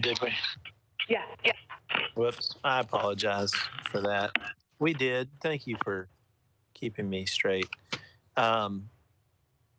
Yes, we did. And I apologize. We probably, there were no questions on the item. And so I apologize for that. We don't need it to adopt this. But I wanted everybody to just note our meeting schedule and make sure everyone was okay with it. I'm sorry. No, Thank you. Chairman, that's on me. I did ask you to highlight it for the commissioners to make sure that they looked at it and that we had this conversation, because we like to ask the commissioners to let us know, especially in the summer, if you're not free. So. Yep. Sorry. Thank you, Commissioner Johnson, you guys always keep me straight, which I really appreciate. Item 21 was also on the consent agenda. Let me just make sure that way. Yep. And then we have item historic. Commissioner Johnson. Yes, Chair. No report this time. Okay. Jeff? No report. No report. All right. Executive Committee, Vice Chair, do we have anything? But you do have a workshop next week, right? We do have a workshop next week. Yes, we do. Lucky you guys. Lucky the commissioners. No, we do. And I appreciate everybody for trying to make those and put it in your schedule. I don't have anything else on Executive Committee. Commissioner Blackshear, you don't have anything, do you, on that? I do not, Chair. Okay. Then we accepted the director's report. Anything else, Director, before we hand it over to legislative update? Anything else? No, thank you. Okay, perfect. And Council Lady, legislative update. Thank you. Just a brief one is that this week, as y'all may know, that we went back in person for the council, and it went well. We were at the Music City Center, and I appreciate them accommodating us and spreading us out. But what was more important for our information is that we held a capital improvements budget special meeting and timed it hoping that a lot of the council members would attend. That is because some of y'all may be aware that I guess early in my first term and in previous terms than that, the CIB recommendations, requests, and items, those deadlines were in the spring or over the winter. And we had made that in as our rule to be kind of separate from the budget process and everything. And that actually is due from the council on Halloween. And last year being a first term year, for the first year of the term, we typically have suspended those rules more often than not. And so I'm really trying to hold the council to that, because that's what's fair to the planning department staff and department staffs when doing planning of their own capital improvements budget. So that deadline's coming up. I want to thank Greg Claxton of the planning department for really stepping it up and doing a presentation for us. They sent every council member an individualized Excel spreadsheet of their capital improvements budget items. And so council members are supposed to go through those and edit them, what is important, what is not. And I'm really trying to stress on them that we need to clear out dead wood, because there's still projects in the capital improvements budget that have been approved or are no longer applicable. And then also that it doesn't need to be like a unicorn park list anymore. It needs to be realistic projects. It needs to fit the criteria, because the community makes plans around that. And so I just wanted to give you all that update, because the staff really, the planning department staff is really the key to making all that happen. And I just appreciate all their work on that, because speaking for myself, council members are hard to track down and get things done on deadlines. So I appreciate them for herding us like cats and working on that with me. So other than that, I look forward to our workshop and appreciate y'all. Thank you, Council Lady. Appreciate that. And so that concludes our our agenda. We have next commission meeting is October 22nd. And so now I want to thank everybody for being on the call. And I will hopefully be with you guys again on another conference call next week for our workshop. So we'll need a motion for adjournment. This is Commissioner Blackshear. So moved. This is Pearl Sims, second. All right, well, there's motion and second, and without objection, we're adjourned. Thanks, everybody.